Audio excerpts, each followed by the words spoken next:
Whew, good old chai tea. Chai tea, chai latte. Good old tea.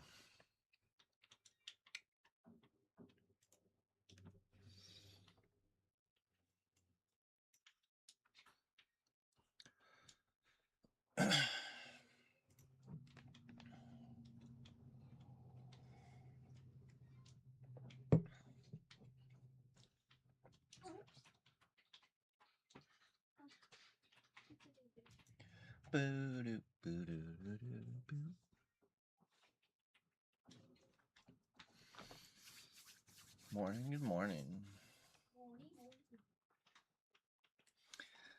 Let's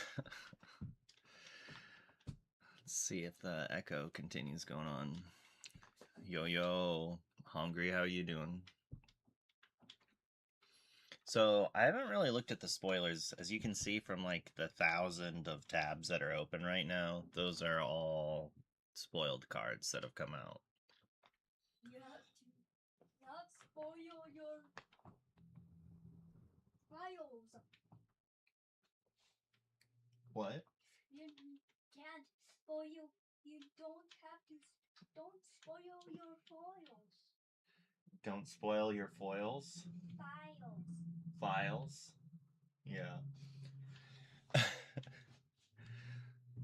That's kind of interesting. Singer 2. When you play this character, you may put the top card of your deck in your discard. I mean, that kind of like activates some random things, but not others. Hey, Jingo Jane. Yo, Ginger. Got back from your vacation. Oof. Did you have fun?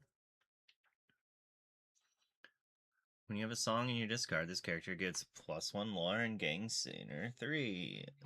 You're gonna watch. So... Maybe no. That's not bad.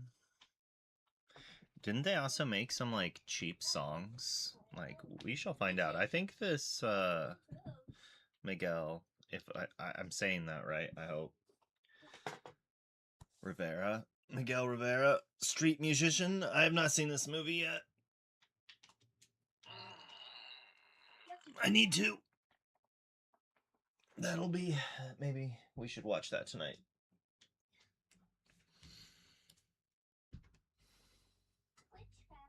Both these cards seem good, though. I hope we get a 2-cost song that I want to sing with this.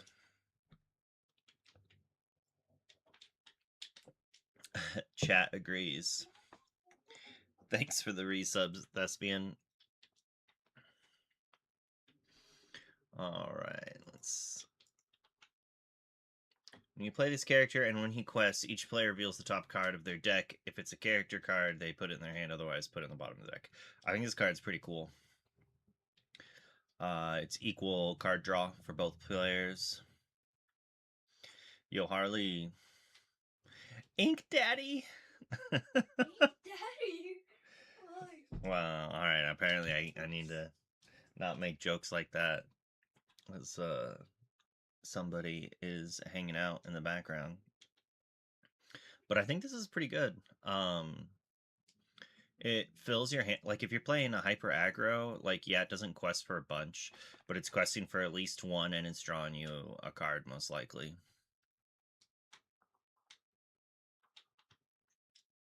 Let's go. Nice Keels. But I think this mic is gonna annoy the crap out of some people, especially if we finally get, like, if this madness, quote unquote, this discard archetype, they don't have a name for it directly, like a keyword. I don't think. Maybe we'll come across one of the cards that has it.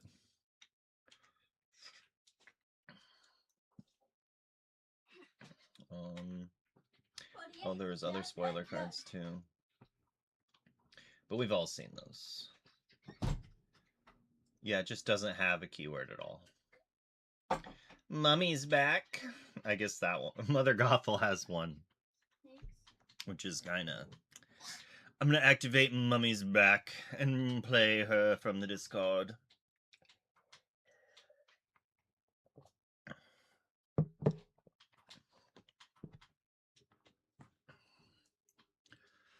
Mingli. need to watch this movie too. Another one that I've heard is insanely good. Temporary shift, pretty cool. I kind of like that ability. When you shift it, they come back at the end of turn, and you remove all damage. Like the removing damage is also pretty neat.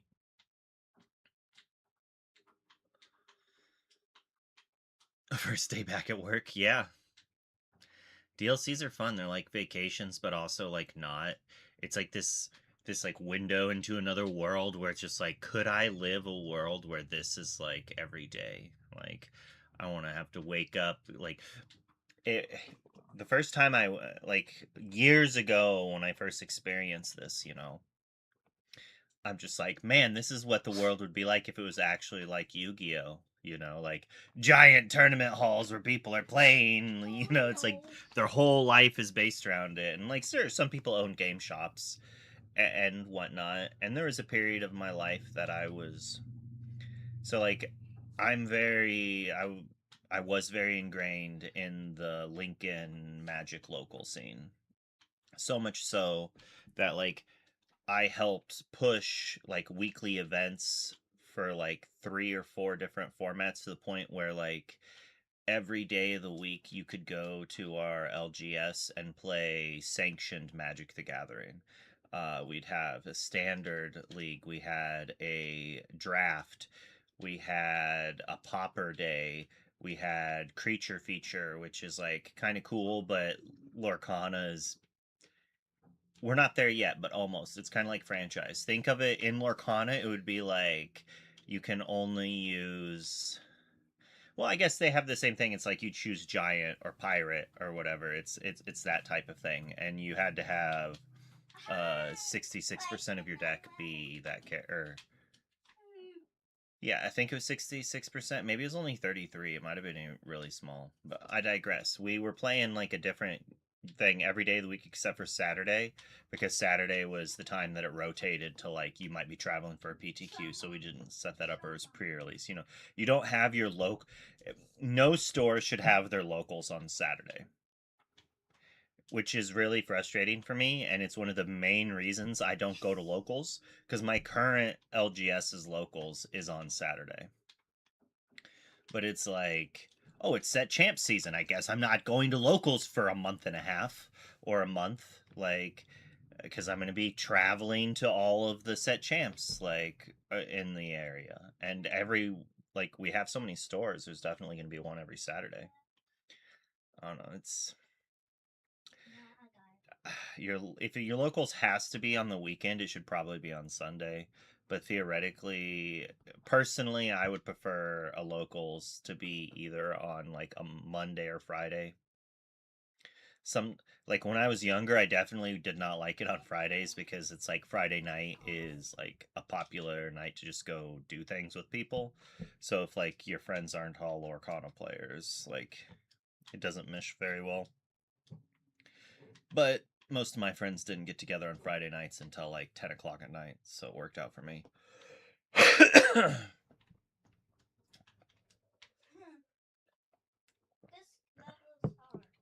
Give me a Saturday morning and Saturday evening back to back.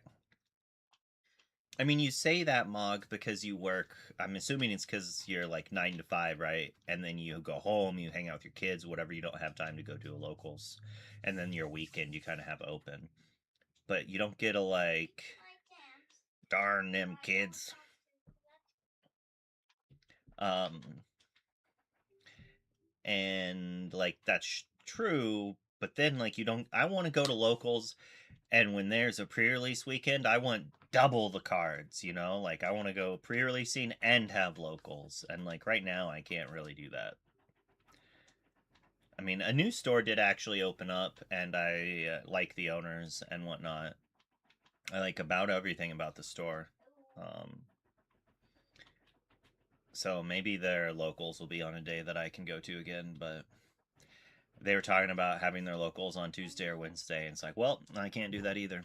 I'm just personally busy on Tuesdays and Wednesdays. I don't know, something about playing a casting game, casting, producing, whatever it is.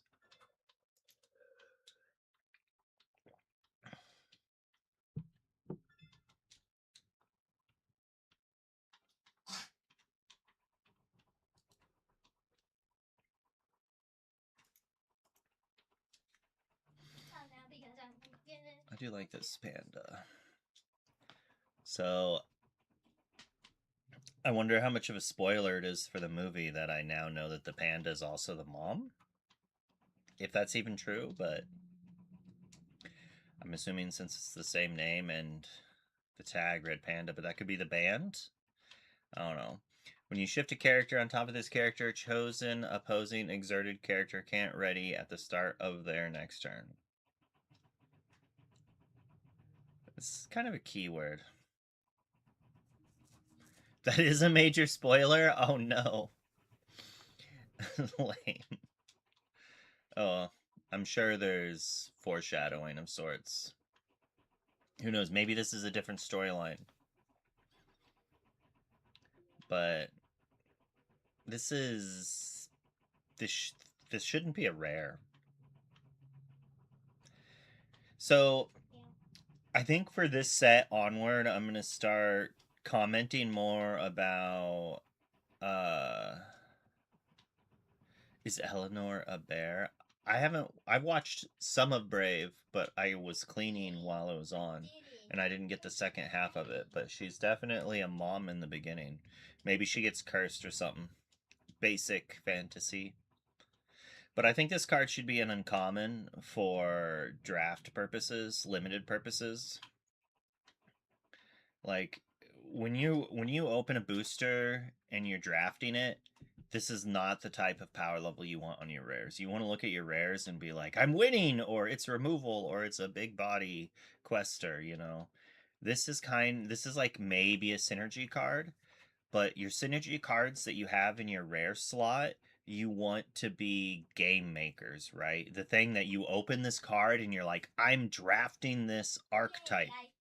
I'm going to take cards that interact with this same kind of synergy that are slightly less powerful than the bomb in the pack. But together, my deck will be unstoppable. And that's what makes a good draft format, especially in a current draft set where you can draft any colors. That said, I heard rumors that they changed limited to 35 cards and 4 colors. Um, and if that's true, I think that's a positive, actually. I do kind of like that. When we drafted Braden's Cube this last weekend on Sunday, for those who did not make day 2 like myself, and some other killers and friends of mine, some renowned people might know of people such as Braden or Kawa or Sailor. It was a great draft, super fun, but I digress. We played that you could either draft a 30 card deck that was 4 or less colors, or a deck that was at least 40 if you were playing 5 or more colors. You think steel is still 40, but is it color restricted on steel?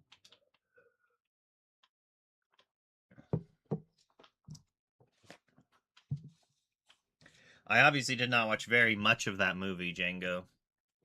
If she gets cursed early in the movie, I remember the arrow scene where she shows up everybody and then her talking with them in like a kitchen, and then I had to go make dinner and stuff. So I probably only watched like 10-15 minutes of the movie.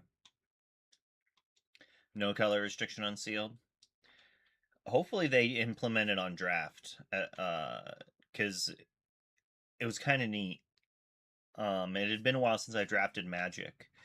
Um, so having after drafting Lorcana a bunch where it literally was like I'm just gonna take the best card, maybe one or two synergy cards, like I would get one bomb, and like Lorcana draft is kind of like Flux, if you've ever played that, where you're looking for like 2 card combos together. So like you're only really taking a card that's worse than another card in the pack to try to get one of those 2 card combos. And there wasn't very many of them. But adding color restrictions like does actually change. Like I haven't had to look at signals for a while, but like in the cube draft, it was like, oh, people aren't drafting green. Like this pack has 4 green cards in it. or like multiple packs in a row full of green cards. It's like, oh, no one's drafting Emerald for some reason. So like, did my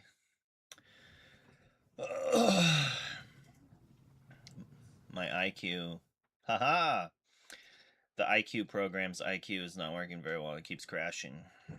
Why? Yeah, I don't know, buddy. Good luck in the meeting. I want to play through the whole game. Only if they're honey cards. Custom level. Buddy, I'm streaming right now. I can't hear you all the time.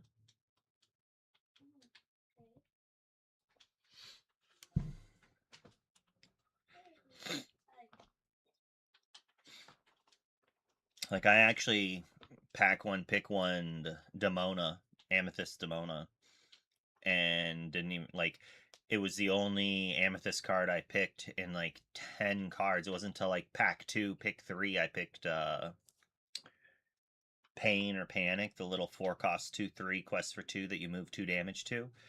And I could side into that. We initially we weren't going to play with sideboards, but then it was mentioned that at Worlds we did have sideboards, so we decided to play with sideboards. And then so I could actually side out one of my colors. I was playing 3 or 4 amber cards, and I could swap over to amethyst if I wanted to. But I drafted like this control deck. I had like 3 B prep type cards. Calm down. This is not the 1-drop Maleficent I wanted to see, but it's kind of cool looking. What is this from? Like, not who spoiled it, but like, what is this promo card from? Is this some park card? Is this what you get from GameStop? Yeah. Disney parks? I don't know if I want to do the GameStop thing or not. What the heck? Like, am I just supposed to show up with a bunch of bulk and then try to get some random promo card? When I went to a game, I was just like with my kid at the mall. We stopped at the GameStop because that's what you do. And she was like selling. I was like, "What is this?" And she's like, "Da da da da da. You get a promo that you normally can only get at a park." And I'm just like, "Oh, I'm interested." But then like asked some more questions, so she looked it up, and then she's like, "Oh, actually, it's not that promo. That's a different thing." And I'm like, "Well, then." I think this card's cool.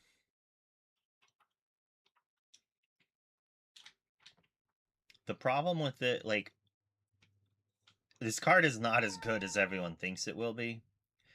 But when it is good, it's going to be annoying. Because you're normally going to be curving out, right?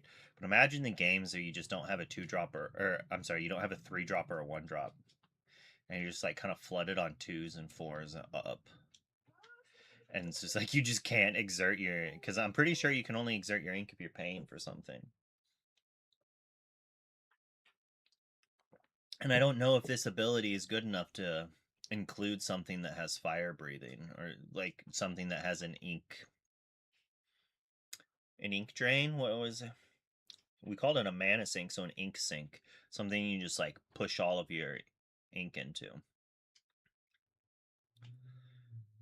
Yeah, but like traditionally cards that have this ability are not that good. humorously, the set that kind of pushed this as like a keyword thing was prophecy, and if I remember correct, that was like one of the worst limiteds ever. But I don't know if it had to do with that or if that was just like a weak one mixed with other very bad ones. They had a cycle of cards that were all like all right. And honestly, these might be better in Lorcana. So a 1-cost deal 4 damage to any character. Or, no, I think they were all right. 1-cost, deal 1 damage to any character. If your opponent doesn't pay 2 ink, deal 3 or 4 instead. So if they're exerted out, it deals 4 damage for 1. But if they randomly have open ink, they can pay 2 to make your card not do as much. But then a whole cycle of cards like that are just like really bad unless your opponent is like exerted out, and then it's just a little bit better on par than normal. So maybe it only deal 3. Not a fun thing. But I like a 2-cost 3/1 evasive for 2. Letting it quest for 2 is pretty good. Like I played with Windy a lot, the pirate captain, and a 2-quester evasive on 2 is, they do work. Hey, look at this. You can spend a whole uninkable card to exert all of your ink to make Randall Boggs, make him an envious coworker.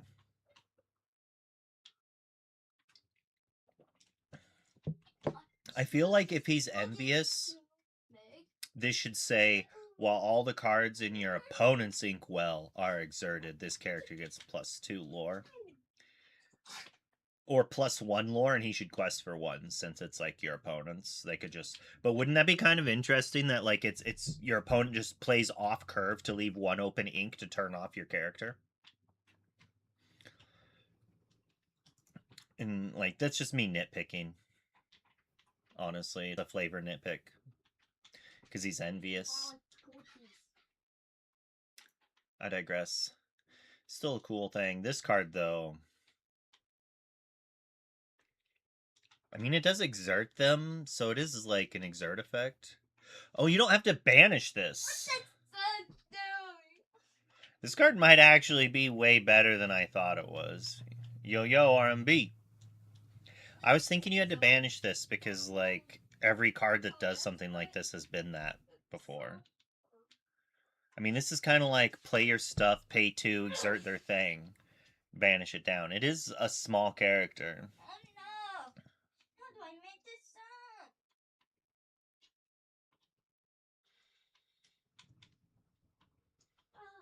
I thought this card was just pure garbage, but now, like, I can already see myself, like, getting super angry at this card in Limited. Maybe. It's hard to say. Characters of power 2 or less is pretty low. Oh, yes! I say as if I didn't get got by Sisu constantly. So, I don't know. Ready it all with beasts in them.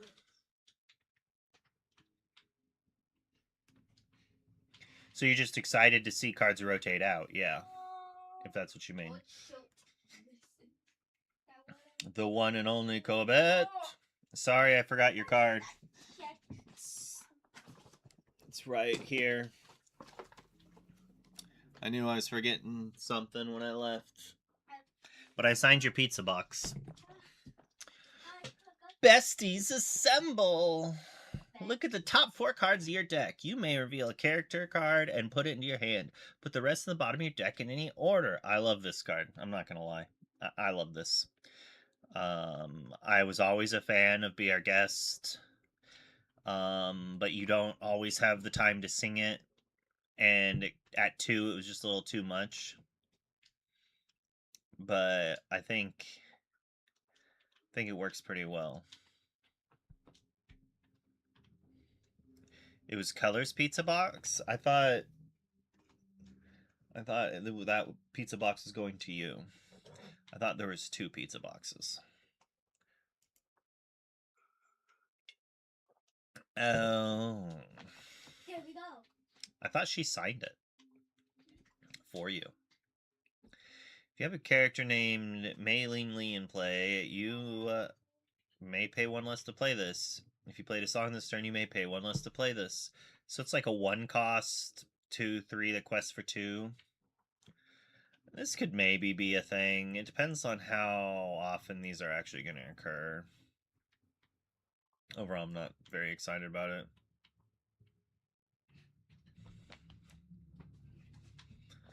Uh,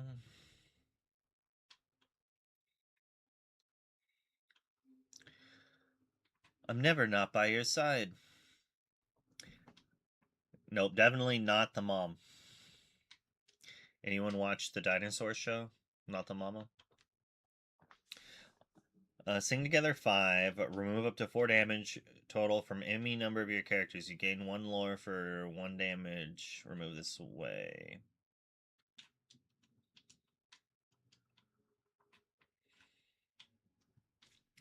This is interesting.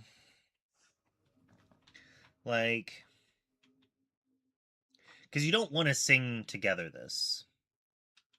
This has sing together because there's characters that we either didn't see or will see that basically say they have singer if it's they can sing if it's a sing together card.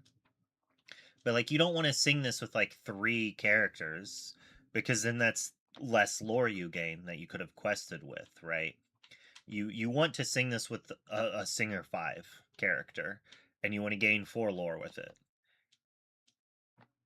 And like cuz this you challenge with one character, take out their thing, you stack damage. It's like a go-go.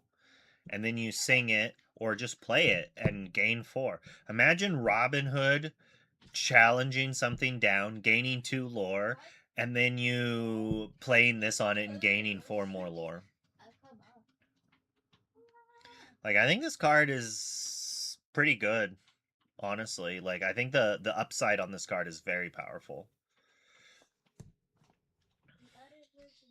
I gotta do some squats.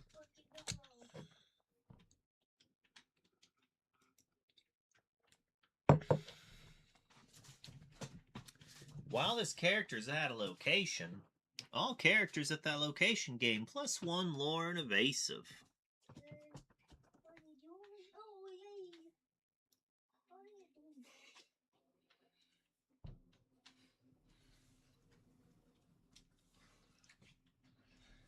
Oh, JD said something. Oh, it's muted. I heard it. Songburn, best deck in format? Maybe. Maybe. I ain't going to get Here, since it was muted, I'll manually do it. Just for you. I like get it turned on and then I just forget.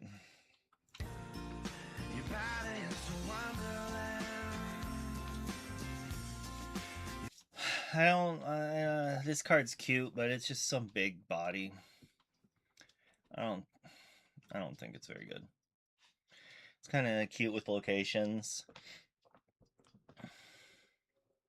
Maybe there's a world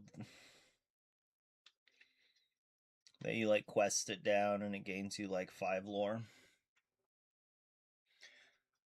JD's, well, I tried to stream the last 3 or 4 days, and every day a different thing occurred. Well, I couldn't stream Monday because I was driving back.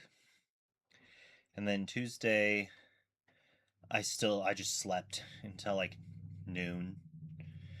And then yesterday, I was ready. I had it opened. I was ready to go, and then just like I kept getting like having to do stuff, and eventually I was like, fine, whatever. Whatever, I'll just play Satisfactory for 9 hours straight now instead. That might have happened yesterday. I was like helping my kid with it, and I was like, this is kind of fun. Oh, hell no. Detectives. Detectives?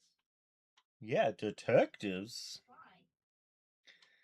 Why? Russell, Senior Wilderness Explorer. Why indeed? Like the detectives, why? Can't tell. Okay, so it's the kitty cat.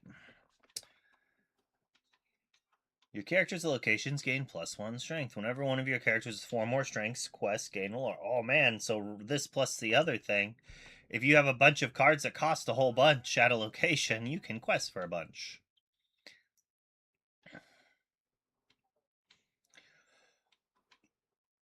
Slide on in. This isn't enchanted?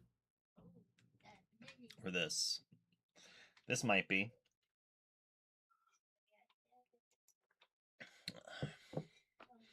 When you shift a character on top of her, this character gains evasive.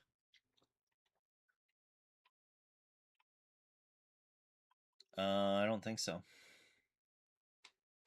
Yeah, I've been trying. I mean, it's a 2-cost shift target. Depending on what you shift on top of her, giving evasive might be relevant. Like, I would love to give Rockstar evasive after shifting on top, you know?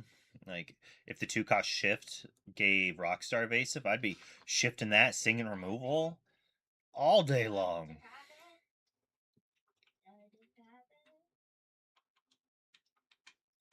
Yes, the evasive would stay because it's not keyword evasive. So it's like strength modifiers, kind of like how Lady 1 gets strength modifiers when you play characters. If you shift on top of her, those stack on her. So no matter what, when you shift a lady, the turn you shift her, she's like a 5/4 because her being shifted will give the +1. Some people might not realize that. Paradise Falls. I was like, that was really loud. What is that? I thought my kid turned the TV up. It was my cell phone. It's my 11:30 wake up alarm. Well, you have a character here. This location gets +3 lore. I mean, maybe. Maybe this is what locations need. I mean, that is a big chunk of lore. How does Goofy work?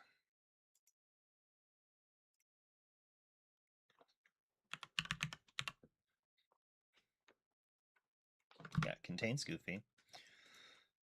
Once during your turn, whenever this character moves to a location. No. So is our only free mover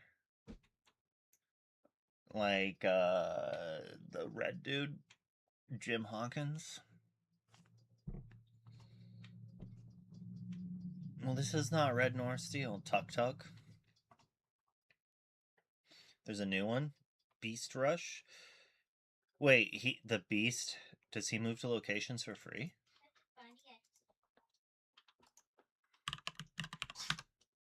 Beezy.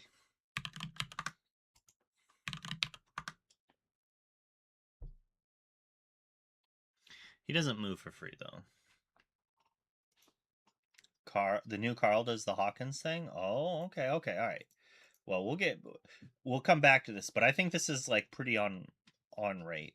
And like, imagine playing it, and then if you could just play it and then instantly have it gain you 4 lore the next turn, requiring 7 damage, like that could be a thing. And as we'll see, Carl, apparently, you have 5 or more cards in your inkwell. This character gets what? A 1-cost quest for 3.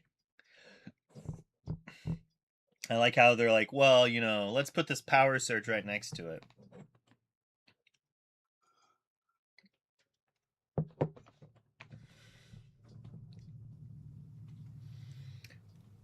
So on turn 3, this gets a quest for 3. At least Sail and Tipo are rotating. I'm trying to think, like, is this Power Surge? I think there's another card that does something similar. But, like, it's so weird to have something like this and this in the same day. Oh, this costs 4. I thought this costs 2. I was like, oh, you know, 2 costs each player ramps 2? Like, maybe? Maybe?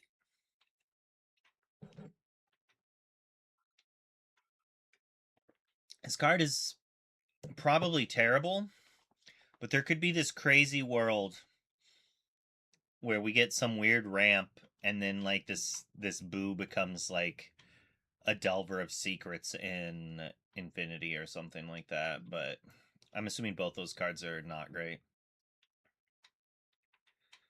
Okay, this is what you're saying. Give that location evasive. If a location has evasive, only evasive characters should be able to go to it. Just saying. That's my hot take. My hot take. Only evasive characters can challenge or go to it. But obviously that's not how it is. This isn't a bad card though. Like I think this is kind of neat and frustrating. I like that it's answered though by item removal. I mean, obviously, but it's not like it doesn't like just trigger and give something evasive forever, and then you can bounce and redo it like it is while it's in play.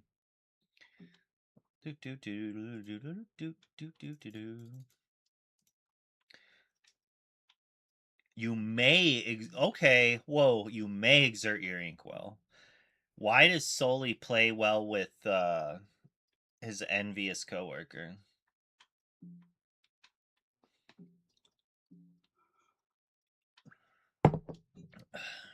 While cards in your inkwell exerted, this character gains rush. A 3 cost 2/5 rush. Is that good? I mean, that could be good with Ohana, maybe. I mean, Smee had these stats, and he was like... he was like a Rapunzel dream. Sneezed all over myself.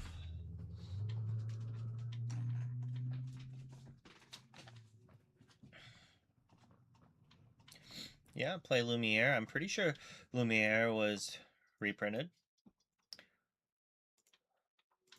I'm not a huge fan of this card.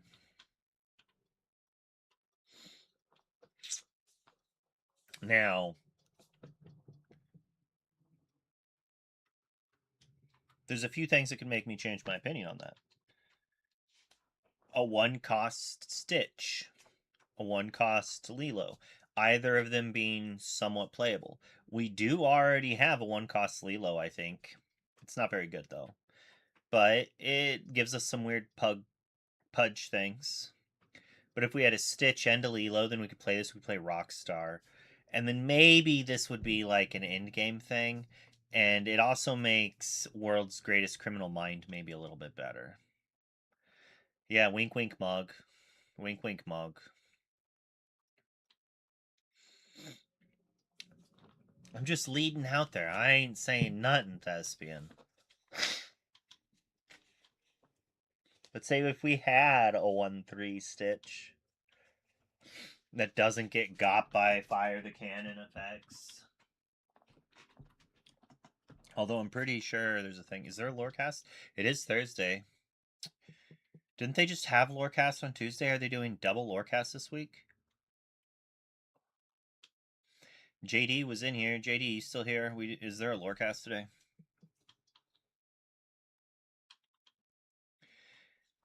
But like, there's a world shifting this questing for 3, which is big game.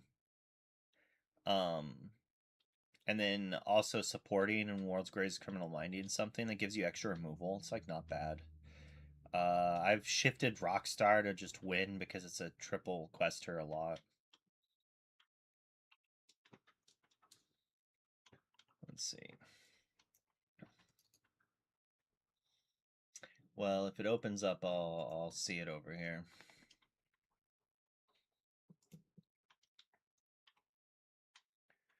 Possibly. Or Angel on turn 2. It's kind of mid. Most likely I'd be shifting it like on turn 4 or 5. I mean, it has resist. Now, if we had a whole new world, this card would be insane. We just don't have like a really big singer. Yeah, it dies taboo. Like a piece of... Got a hairball on my back. But why? Dad, I need help with this. Because I'm trying to enter modes. This reminds me of Indiana Jones.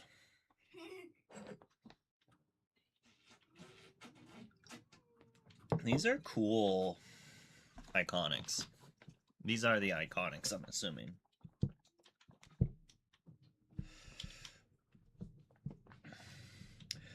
I like how Gaston gets to join. Dad, I can't. What are you having issues with? Beating this level, dangerous moves. I need to go fast.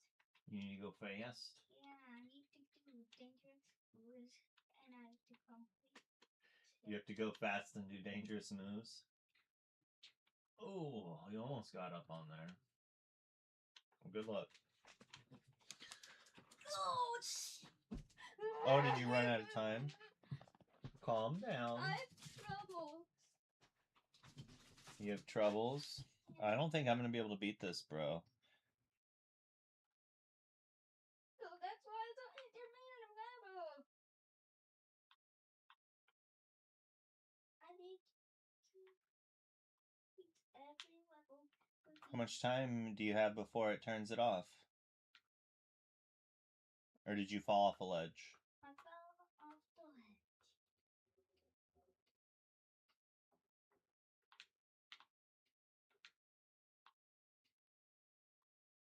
Surprise! Oh. Does it come back? Alright, well, I'm not going to be able to do this. So try the next level, and maybe later tonight I can help you with it, but I can't play it right now for you. I don't want to touch.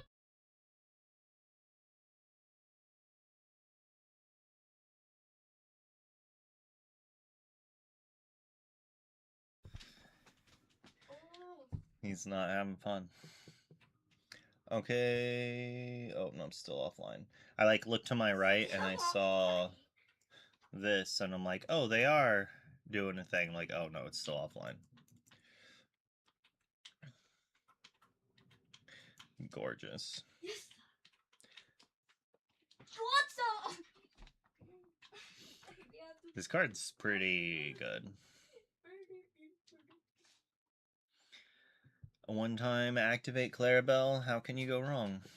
When this character quests, you may play a card with a cost 2 less for free. Some season 3 news would be nice. Yeah, the movie theater or the movie trailer thing look is pretty good. This guy, so we already have a 1 cost Woody, right? So we already have like Clarabelle level power. Like instead of Sapphire Emerald combo, it's going to be Amber Emerald, right? I'm going to be shifting Buzz to draw a bunch of cards. I'm going to be singing Under the Sea with it. I'm going to sing Mean, Malicious, and Scary, and then play Prince Philip, and I'm going to have all the extra ink from this.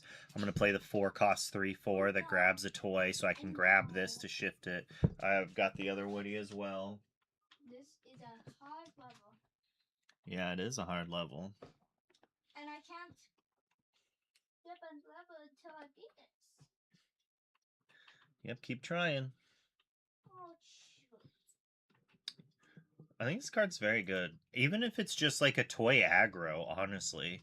It quests for 3, and it could draw you 2 or 3 cards against Blurple, and then you play a bodyguard. Like, this card's very good.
This card looks cool. Is this also an icon? Is this just an enchanted? It's so hard to tell with the symbols. Whenever this character quests, you may return chosen character of yours with cost 1 to your hand. If you do, you may play a character with cost 1 for free.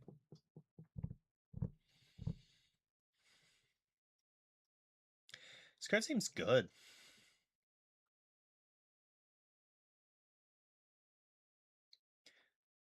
Like,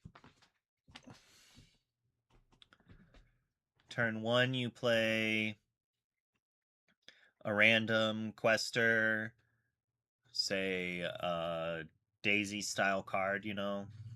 Turn 2, you play a Pocahontas. I'm assuming there's a 1-cost Pocahontas. Maybe it's just a 2. If there's only a 2-cost Pocahontas, it's not as good, but.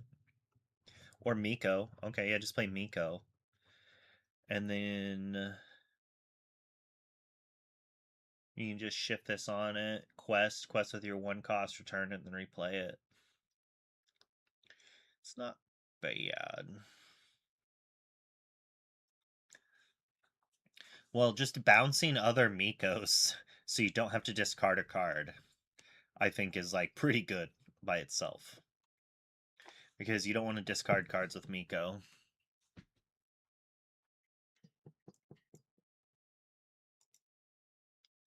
Combo shift. Alright, so we've got duo shift, combo shift, temporary shift. You may pay 4 to play this card on top of one of your character's names solely, one name Boo, or one of each. So you could shift this on top of 2. You could like turn 2 of your characters into 1. When this character is banished, if any of the cards under him were a character, you may play those cards from your discard for free.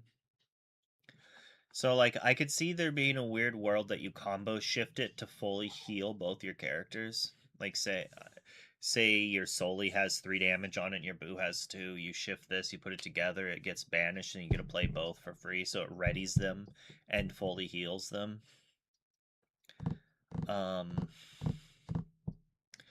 It's also, like, just being able to get the character you shifted on back is, like, very powerful. So, like, maybe if there's a good Boo or Soli we want to shift onto, that this is, like, not a bad card.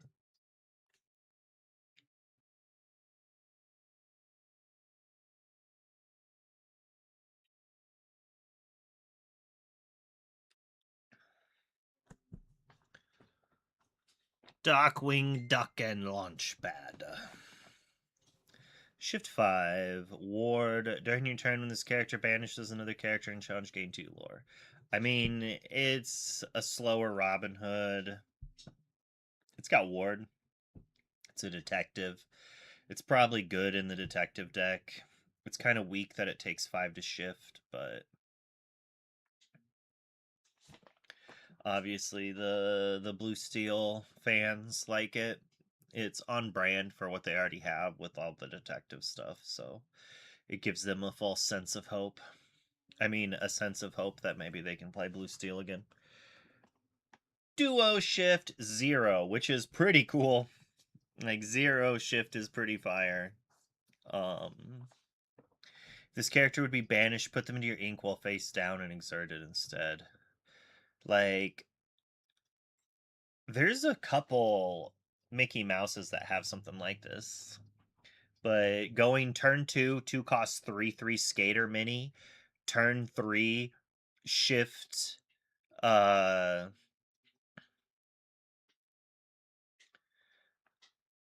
sorry, my brain thought of the next step. You shift on the detective Mickey. My thought was you can't quest, right? If half of it is wet and half dry. I hate that verbiage so much. I really don't like that verbiage. But if one of them can quest and one can't, you shift them into one character. Do you have to wait for them both to be dry? Probably. But it's free. So, like, you turn 3, you play the Mickey. turn 5, you play some 5-drop, and you shift this in quest for 5. And then if they banish it or put like no matter what, how they answer it, most likely it's going to inkwell. They'd have to have an effect that puts it on the bottom or shuffles it in, right? And that's going to give you 3 more, so you're going to go up to 8 ink. And if you're already playing Mickey, you're probably playing like a top end deck. It's like, oh, I don't have to ink now, and I'm playing every card I get, and I've got like 7, 8 ink to play stupid expensive cards. This card might be a pain in the butt, but like it is a duo shift requiring 2 characters to shift on, so that's kind of, so it's not ever going to be too insane, but it's going to be good when it's good, that's for sure. Also Singer 7, so you can, it helps you sing your Under the Sea.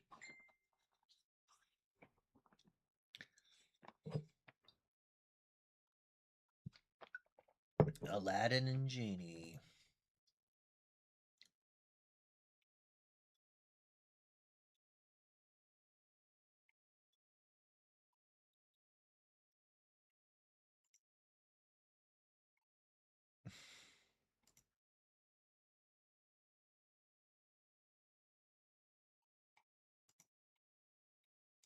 All right. Shift 3 on a 5. When you play this character, you may put any number of cards from your hand on the bottom of your deck. If you do, draw that number plus 1. So just a shift 3, 5, or 5 cost shift 3, 3 quest for 2 that draws a card at least. And digs to combo cards. Like, this card's not bad.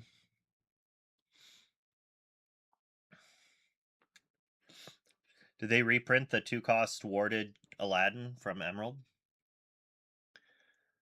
Do we need to shift this? Like, what are we doing with it? Like, we don't have Bruno anymore.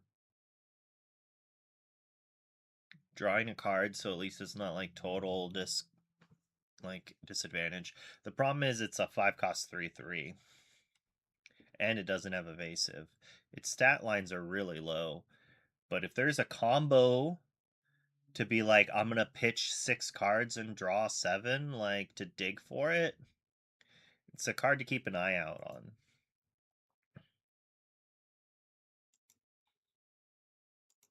Once during your turn, whenever you remove 1 or more damage from any of your characters, put the top card of your deck into your inkwell face down and exerted.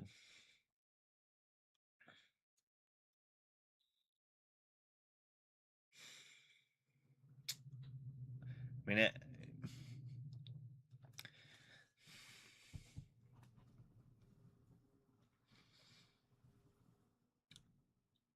I don't think the curves work very well.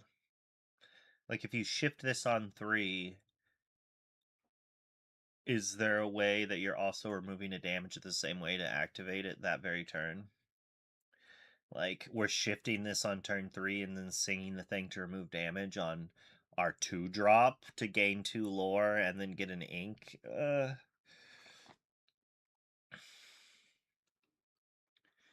Maybe. Stretch it! Stretch it out! There's a 1-drop that quests to remove. I mean, that could be a thing.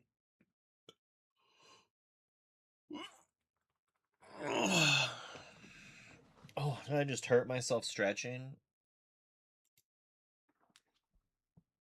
I think I did. Hey, we got a 1-cost Peter Pan for that shift card.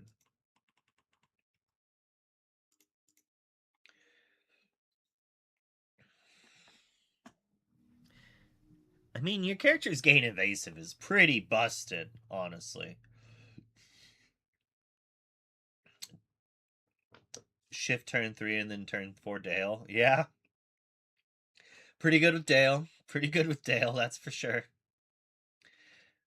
Maybe shifting this would give Ruby, like, against some decks, they have to play removal. Like, Amber Steel, they have to draw their Thunderbolt. This is pretty good with Dale. Yeah, all my stuff now dies to Horseman Strike. I mean, they'll just Horseman Strike that, right? A 6 cost 5/5 quest for 3 ward. I mean, if steel was the best thing you could be doing, this is the thing. If that boo gets put in a deck, this is probably in that deck because you're trying to burst lore. Maybe boo ward ramp. Like turn 2 sail, turn 3 Mickey, turn 4 you quest with your boo for 3, they answer it, so boo's just a 3 burst lore. That's kind of mid. Maybe there's a buyback of sorts, but then that's still only 3 lore. I don't know. No, we don't need a sale. No sale. Keep that out of here. I mean, that's not a bad thing to play off of willows and hams. Like, there will be a place for this card. There will eventually be a deck that's kind of like, I need a good 6-drop. I need 6-drop number like 5, 6, and 7.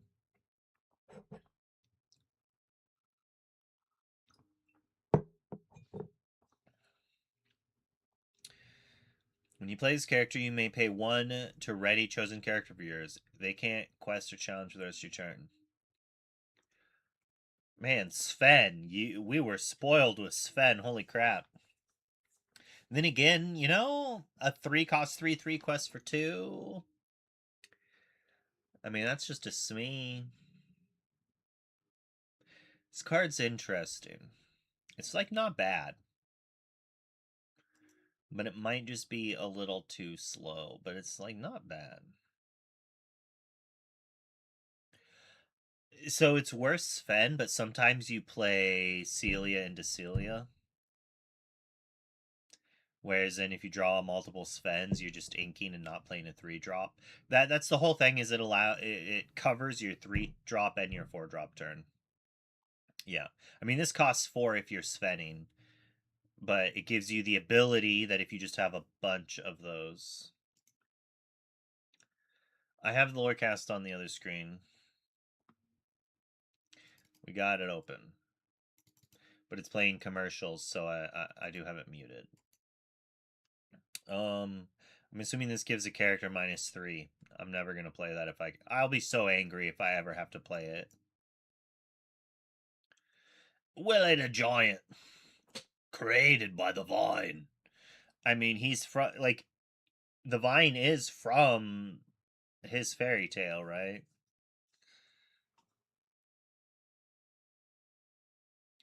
Your Floodborn characters gain resist +1. Is this actually in the game or is this from the other thing? The vine's original, but you can't tell me that's not the bean. Oh, he's not from the cartoon where they're all starving and Mickey is Jack and the Beanstalk? I mean, what is this? This is weird. When going bigger into it, dang it. Like this looks hand drawn, but this just looks like is like a video game's 3D sprite pushed in. And this also just doesn't kind of match. It kind of matches this, I guess. But they're like different art styles. I mean, obviously it's like a different franchise. Who's this? Is that Cusco?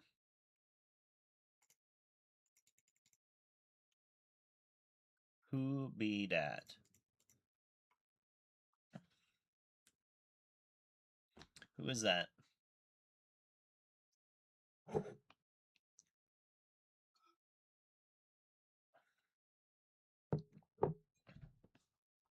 This is a heartless.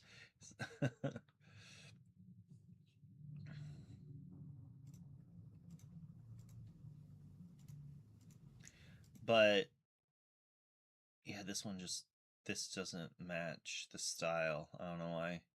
But is this from the like the standalone game that they're gonna do, or is this part of the set? 13. Oh no, 178. It's part of the set. Vineling's a cool subtype.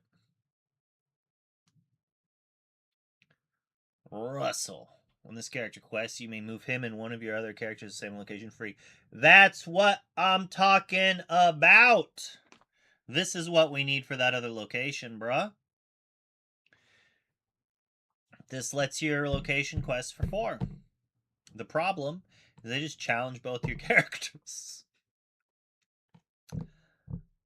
The Goofy from... Alright. So we use Russell to move him to the location, which moves Goofy to the location, which triggers to draw a card and move another character to the location.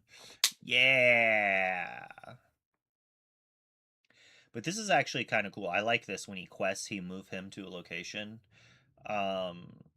It's a shame we're losing Speedway, right? That's rotating. It's like we finally get another ink color to play rotation. Maybe Infinity Speedway. Like one day, we're gonna have a Speedway deck. It's 3 cards and 3 lore is a lot.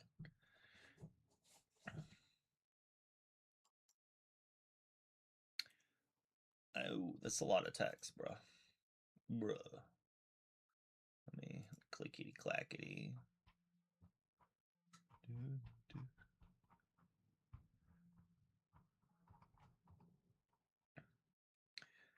Charles, when you play an item, look at the top card of your deck and then put that card on top or bottom of the deck. When you quest, look at the top card of your deck. If it's a character named Kevin, reveal it and add it to your hand and gain 3 lore. Otherwise, put it on the top or bottom of your deck. Kevin, when this character quests, put it on the top of your deck. A 2 cost 1, 3 quest for 3.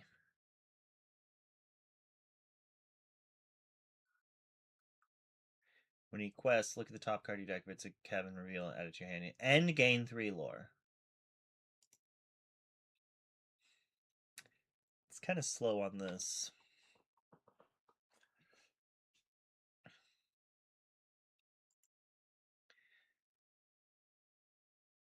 I think this is like not that bad. And it definitely has to say after you quest, right? Unless you gain the lore as soon as you quest.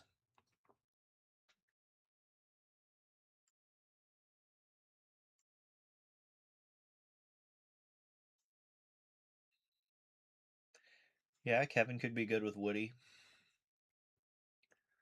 Location. Your Floodborn characters get +2 willpower.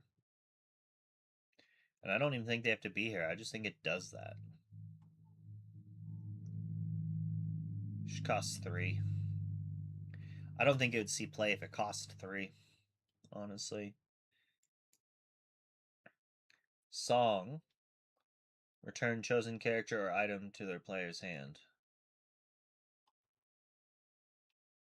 Why doesn't it have the name of the song? So the song name is not the name of the song, it's like a lyric then. Yo, Splinks.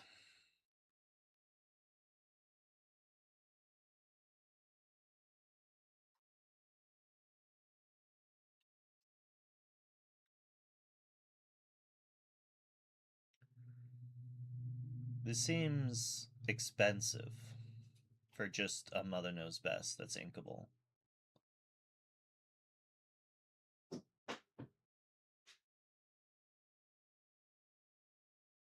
Is the lore cast up now?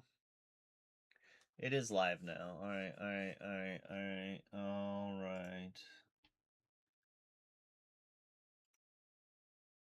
It was great to see you that weekend. But this weekend, if you guys want, make sure that you tune in, or make sure you get out to your local GameStop or EB Games if you're in Canada, because there is going to be a really cool Collection Quest event happening at your local GameStop area. Make sure you check the website to find out if there's one near you and show up. You can get your Wilds Unknown, you can play Collection Quest, and have a nice community experience. Get a chance to know your local community there by way of GameStop. So make sure you guys get out there and check it out. But I haven't actually found a local game store near me yet in my new location. Really? So I need to hop over to GameStop and try and meet some people. It's So going on. yeah. Get out there and play some Collection Quest and, get some new cars and find some new things. I think it's going to be a knockdown, drag out, really good time. So check it out. Collection Quest is a ton of fun. Also, we have a ton of stuff to break down and unpack for you guys today. But before we hop in, we want to make sure that we're talking about the Curators Collection as well, that is going to be taking place this weekend, or it's not this weekend, very soon here at the Disney locations that are on the website as well. The Curators Collection, we spoke about this on the looks so as good. well. They look so nice, and everyone is super excited to get out there and get their chance to get this Curators Collection. Hopefully this is one of many. I'm looking at that Ariel Spectacular Singer, and I just absolutely must have it. It is a must-have, gotta-have collection to add to my personal collection. Also, the Attack of the Vine is going to be coming out on the same day. So wonderful, wonderful opportunities and really cool things taking place in the realm of Disney Lorcana. You guys are tuned in at the absolute right time because so many things are happening as we are fully engulfed in reveal season. But I would be remiss in my responsibility if we didn't take the time to talk to you, who is here, who came all the way up to be a part of this Lorecast to talk about the things that are taking place around the OP. One more thing, real quick. Oh, sorry, Rochelle. Trying to get to my stuff. My bad. You're going a mile a Sorry. minute today. I think you have like you have the Greg Tito spirit My in bad. there. He's living within me. He's still in the wilderness. All right, or not. He's gonna be back soon. All right, no. Oh my gosh. Greg will return soon. Okay, he is truly missed. He's out there in the wilds unknown for sure. So you were talking about Collection Quest happening this weekend with GameStop, and we also want to share. This week we showed the Bell Always Reading promo card. Mm-hmm. That's actually going to be available at North America RPH stores with a Collection Quest happening there. And so in Really? other regions, there'll be other ways to be able to get that promo card. But for North America, you'll have an opportunity to do a Collection Quest from August 14th to the 23rd. Oh, we're spoiled. To get that Bell Always Reading card. That's Collection Quest happening everywhere. Yeah, get out there that's and get amazing. it in. Yeah. And that Belle Always Reading card, I saw that artwork, and I think Belle Always Read. I mean, the Vine is actually just taking over where she is, and she's still just sitting there reading. I mean, she's really locked in on that book. It's got to be. She's really a bookworm, you just got to finish that book and move on to the next. My own initial theory about this is that Belle can't see the Vine because she's dancing, she's reading, she's having a good time as the Vine is just kind of taking over. But that is really cool. I can't wait. What were the dates again, Rochelle? August 14th? August 14th to 23rd. I closed. I had it on my phone. And I put my phone down right before you asked. But yeah, just August keep 14th, going to your local store. Yeah, August 14th to 23rd, North America RPH stores. Like I said, that promo card, there should be other ways to get that in other regions. But for North America specifically, it is with this Collection Quest. Again, that's the Bell Always Reading promo card. We revealed it on Tuesday. Yeah. And then also, talking about things happening this weekend, or I guess tomorrow, in celebration of 626 Day tomorrow, the Is the Ravensburger online voices store all the right will be volumes? Everything putting good? the collection starter set Stitch Edition on sale. What? This weekend. So from 626 to 628, you'll be able to get collection starter set Stitch Edition on the Ravensburger online store. That Yeah. is Like, incredible. you gotta beat this level for my kid 626 at the Day same is time. bittersweet for me. Yeah. My wife and I love Stitch. She was like, we got to go to the parks now that we live in Florida for 626 Day, get some of the exclusive merch that they're dropping down there. And I was like, I got to give the people what they want. I got to go to Seattle. I got to be on the Lorecast. So I couldn't make it, unfortunately, but shout out to my wife who's going to be there tomorrow and getting all the amazing merch. We don't deserve you, but we truly appreciate your sacrifice coming up here and being a part of the Lorecast. It's so hard to be me. It's so difficult. Yeah. No, seriously, man. You work very hard, and I think people don't notice because you're behind the scenes a lot. But I see their efforts being a part of the broadcast team, see how much you're constantly working. Next DLC, I want you to wear a Fitbit to see how many steps you take. My watch is always dead, so it's like I never charge it on time for these events, and then I never know how far I walk. But you're right, I got to get on that. I bet it'd be really interesting to see. I bet it'll be like several 100,000 steps. But I think now with that, I know everyone is itching, myself included, to learn about what's going to be happening on the next season of the OP. Granted, you got some things that you want to discuss, so I'll kind of bounce it over to you to hear what Coop has to say. So make sure you guys are locked in, seat back up in the right position, and hear what Coop has to say about the next situation. Yeah, sure. So we definitely have some awesome information to share today about that next year of Disney Lorcana Challenge. First and foremost, Rochelle, are we hopping to the recap first? We still have a little. We have a couple first. more news items to get through. JDZ is just so excited to talk about what's Let's just skip next. ahead. Yeah, let's just skip ahead. No, Yeah, no, my bad. Listen, we're not skipping. Ooh, what was that? This because I wrote an article. It's up on the site right now. Flood Inc. Evolved, and so just giving a little bit of the story for this set. I don't know how I Attack of the feel Vine, about and, collectors, boosters, and stuff. We basically, can talk about some that people have already after noticed. the We talked about it on Tuesday a little bit, but forecast. people have noticed like there aren't really Floodborne characters. I in the hated set collectors, with the boosters, fifth and card. Magic the Gathering. And so, It made this regular just boosters details some of that, worthless. where Floodborne in this set are these Vinelings, and then the other Glimmers have like unlocked how to use shift. They have to. Without using. The Hopefully, it Flood means they're anymore. adding like And 2 or so, 3 more treatment we already got that specials hint of that with and ways Darkwing to deck get in the other earlier set, promos and or people were something. I asking, just don't see how is Darkwing shifting? there's enough to support the collector Incredibles boosters. were able to do it, but now with these teams, they're all able to do it, right? And so What if every card was it does cold change foil? things with the realm of Lorcana going be fire. forward. But it's really cool how it plays into the set and the story and everything. So we wanted to share that with you guys. It was That's a really awesome. nice article. I read this article, Rochelle, before I knew that you had wrote it. I was like, wow, this is a really nice article, very well written. And now I know you wrote it, I was like, it's not that good. I'm kidding. It's even better It's now. Even better. There you go. But seriously, get over to the articles and check them out. I think that all the effort that goes in behind the scenes on those Gemstone articles Cavern is worth really a nice bunch of and so money well again? written, and it's a lot of information there about It the shouldn't be new, worth so much money. Vine and what's going on with considering that. it's like really, I guess it really probably cool sees a stuff. bunch of Shout out EDH to play. Rochelle on that. Pretty good in EDH. All right, I'm not going to say anything else. It's Oh, pretty just good. wait for the next I'm slide. just gonna wait. I'm just gonna hold Yeah, because yeah. I want to get to the OP stuff so badly. It's one that if But you're I not do on the not play, want you to start with it and play, I bypass do the events believe. that took place this weekend at the Disney Lorcana Challenge. It was a Could you imagine wonderful, that as an wonderful underdog showcase card? of the talent we have around our community. Like many wonderful underdog, players showed up you and can had, ink this their face up breakthrough moments, and it finally culminated with Brian as an Herrera additional ink. ending up winning So, the Disney like, Lorcana Challenge, coming in from Florida. just a card in His your hand community, that he's a says, person like, that if everyone you're in on the community draw loves. No on one's turn had 1, a you bad can ink interaction this with Luminaire, after and you've now already here inked he a card is per turn. winning that Disney Lorcana Challenge with Ruby and Sapphire, a strategy that I know he's put a lot of effort Ink into. comes in in that South exerted, Florida though. community. He's gone to And just, like, a tremendous steals the amount play. of DLCs. He has gone to so many tournaments. He supports his local community, and then now In Magic, here though, he is, it's a going directly land to the Disney that Lorcana World Championship. at the beginning of the I think game, couldn't if you're on happen the to a draw, better you guy, reveal and I it. think If that's you what we do, have around discard our a card community. and So put it many into great play. players.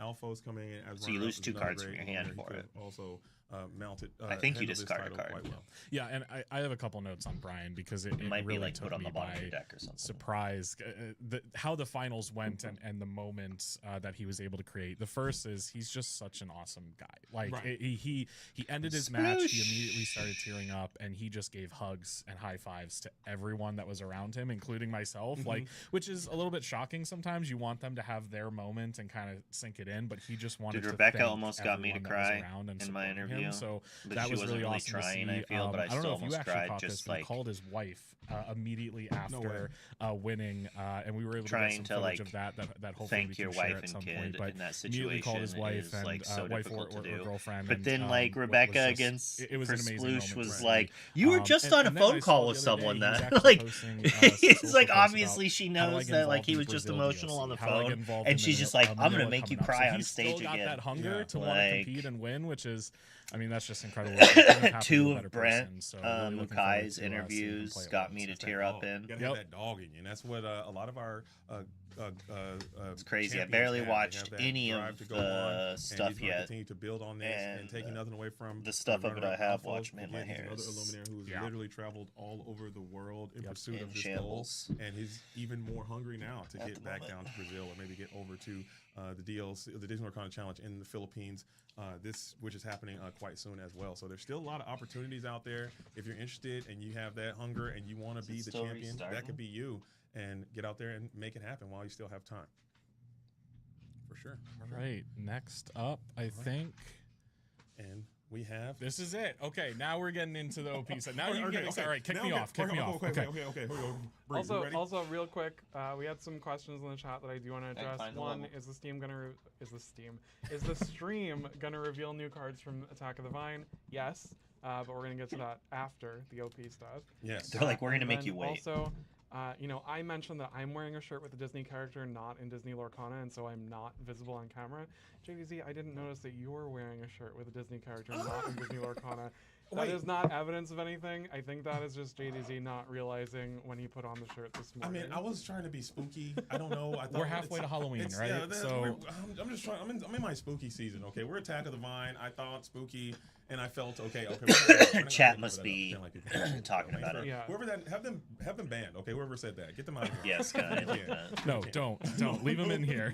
Keep JDZ in line. So JDZ doesn't know anything. Just throwing that out Shady there. doesn't know anything. All right, I'm cooked. All right, here we go. All right, Greg Tito, he's going to be back soon. You guys don't have to deal with me for much longer. No, I'm kidding. It's a joke. These are all jokes. But we do have some tournament rules updates. I am not a lore guide. I'm sure Cooper is not a lore guide, so we're not going to probably go into the weeds Looks like on it's that. I passed the test. You passed the test? No, I didn't. Okay. But no. I passed the test too. Yeah, no, we do have some tournament rules updates that have come. That new document is now live on our resources page. This has been a little bit of a long time coming, but we've recently been able to push out these updates a little quicker, which hopefully the next time we update these tournament rules, it'll be even quicker than the last one. The three main points that are in this new document are we've updated the term to lore guide pretty much across the document as we want all of our teams to be called lore guides moving forward. New inking rules in there. We've already discussed that on previous lorecasts about leaving your ink face up during the turn that it was inked. And then, of course, the tried to take do back that policy. during We've Indie, actually got but I that think a lot of codified in the people did rules not now. do So it. again, none of this is necessarily be new hard to get used information, to. but it is helpful to be in official documents.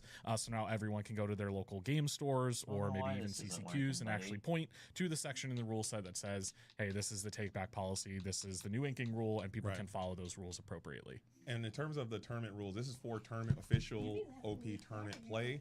When you're playing at your see if it own works kitchen this table time. or at your house, you probably can kind of stray away from And some like of these rules updating if the that Steam is Deck how and you then want to play for games your not house rules. playing on it But it's that probably you were important literally to start just getting into the playing before the habit of update. playing this way now. Because if you go to your set championships or even if you go to your local game store and play in tournaments, these are going to be the new rules that are going to be expected because that is now codified into the laws of the land. Yeah, exactly. And most of the rules in the tournament rules document apply to competitive and up. So competitive and premier play. There are some rules in there for entry level.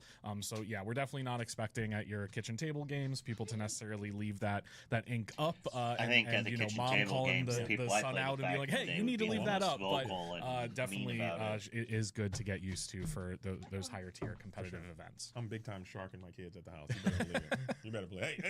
Hey, Lord God. talk to my wife who's Lord God in the games. But okay, so that is now I think are we good to get on into not working right the now. I official don't know why. play now? Okay, I think it is time to kind of discuss again. I know you've been working super hard behind the scenes this season Maybe we need to let this really finish ensure that we updating. have a nice tournament structure that we can play within, and a lot of people had a great amount of time, myself included, with this season.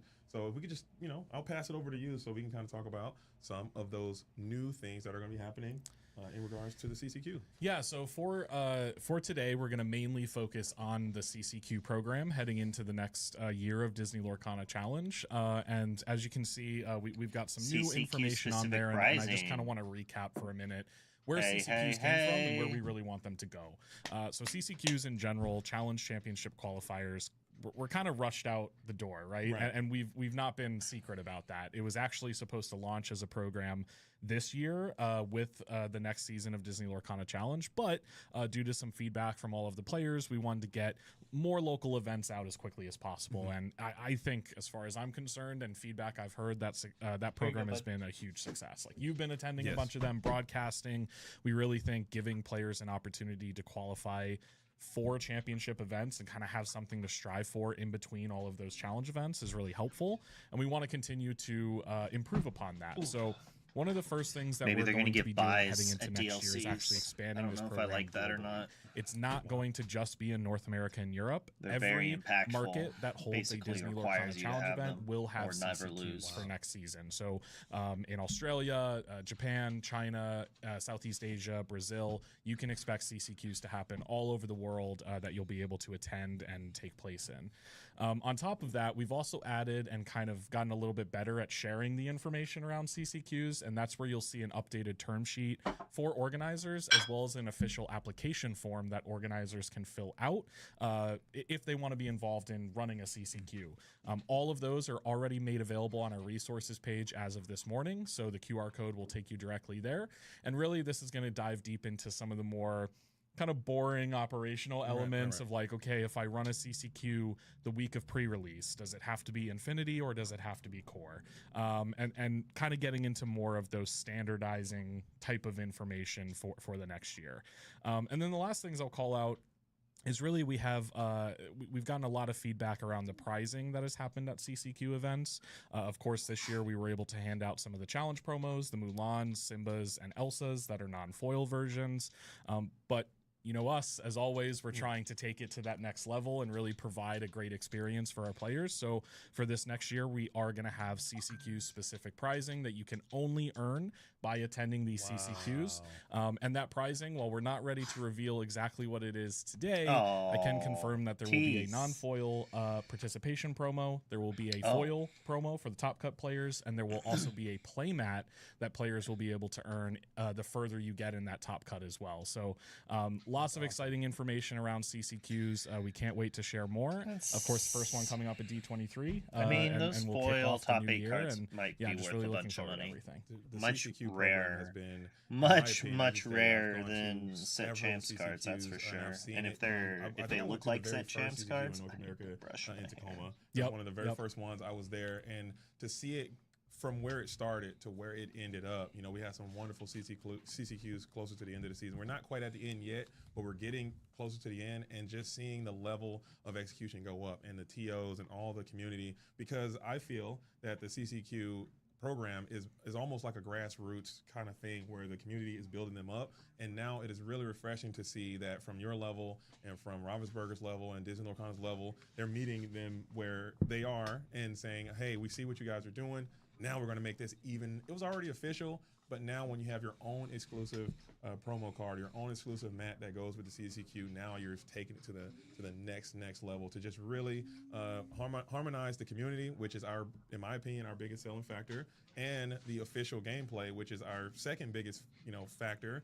And now they have this nice balance. I think it's going to be a really, really cool success. And The I'm Great excited to Honey see who's Rescue. coming back. Yeah, and we knew that most of the players that attend these events are probably also attending challenge events as well, so they can already kind of tell get the JD prizes to grab that that are on at his challenge way out. events. So Right. creating this kind of CCQ specific prizing will help diversify and not feel as bad if you don't get Or that grab first the place princess champion bundle. fight, right? Right. Like you kind of walk away with something that feels good. That thing's gonna One be other thing that I can't believe I actually forgot to absurdly mention is how priced. many CCQs we're running next year. Oh, man. Again, this has really been due to the success Wonder of the how many CCQ more program. slots In are going to season be 2, we ran grabbed up. 48 in North America and 24 in North America and 24 in Europe for a total of 48. Because the amount Heading of into DLCs the next season of impacts Disney Lorcana spots. Challenge, we'll actually be running a total of 64 in North Ooh. America and 64 in Europe. This won't apply to all of the other markets. They will be able to choose I how many wonder CCQs they run. if So they're just gonna Japan make might only Continentals be bigger. a handful. Australia may only be a handful.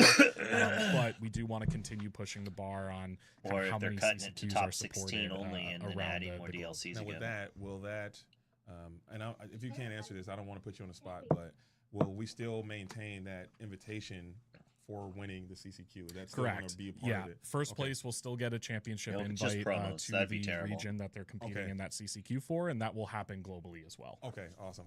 So there's just more Maybe. opportunities. I think is going to be better than less. And I Those really do feel promos that's a might great make it thing, worth just going because to them. everyone- Like if they have even though real we love the prize, Disney money, Lorcana prize, Challenge, it's and these promos not given, that the many promos are like a opportunities to get out grand or to two do that. a Now you have piece. more chances, and depending where they're broken down regionally, Like, I mean, you might Woody's have access to, 300, drive to and one, they're one might everywhere. disappear in your backyard, and now you can have access. If there's to, only the 64 North American Championship or the of European this, Championship, so as it may be. 64 times 8 Absolute great amount of the news. cards. I love it. So at CCQs, excited to hear all the definitely feedback on lessen the that amount of over the next chance there couple are. of days and weeks. Of course, I'll be popping into our official Discord after this Lorecast to kind of hear everyone's thoughts, and What's would love it- to chat with what's you it all about called? it. It's JDZ, you want to take it? Discord.gg No, slash Coop has to do Disney it. Coop has to do it. Oh, Oh, I have okay, to do it. Okay, okay. discord.gg/Disney Lorcana. right there. Let's do it. Boom. Absolutely Nailed it. All right, I professional. can leave now. You're done. That's why I was here. No. Yep. no. You can't go anywhere. You're not. We still have more news to share. We do have more Yeah. news because So something that's like tied in with CCQs and the overall challenge season next year is that like we have something we're doing a little bit different. That Coop, if you want to share that. Yeah. So this is no slide for this. This is a really exciting kind of piece of information heading into next year, though. Is we were kind of looking at as we were planning the next year of Disney Lorcana Challenge, we took a look at how we can continue to improve the experiences of the game as much as possible, whether that be through broadcasts, design of the events, or the promo cards and prizes. And when we looked at the promo cards, we realized that the past couple of years, the characters have kind of been more spread and not really have a deep connection to each other, right? No. So we started to kind of think, how can we have a deeper connection between all of the prizes that players earn at these events? And really what this led to is, just like the rest of our game, what if we themed it? So the next season could of be Disney good. Lorcana What's Challenge he will be known smiling as about? Disney Lorcana Challenge Season of Villainy.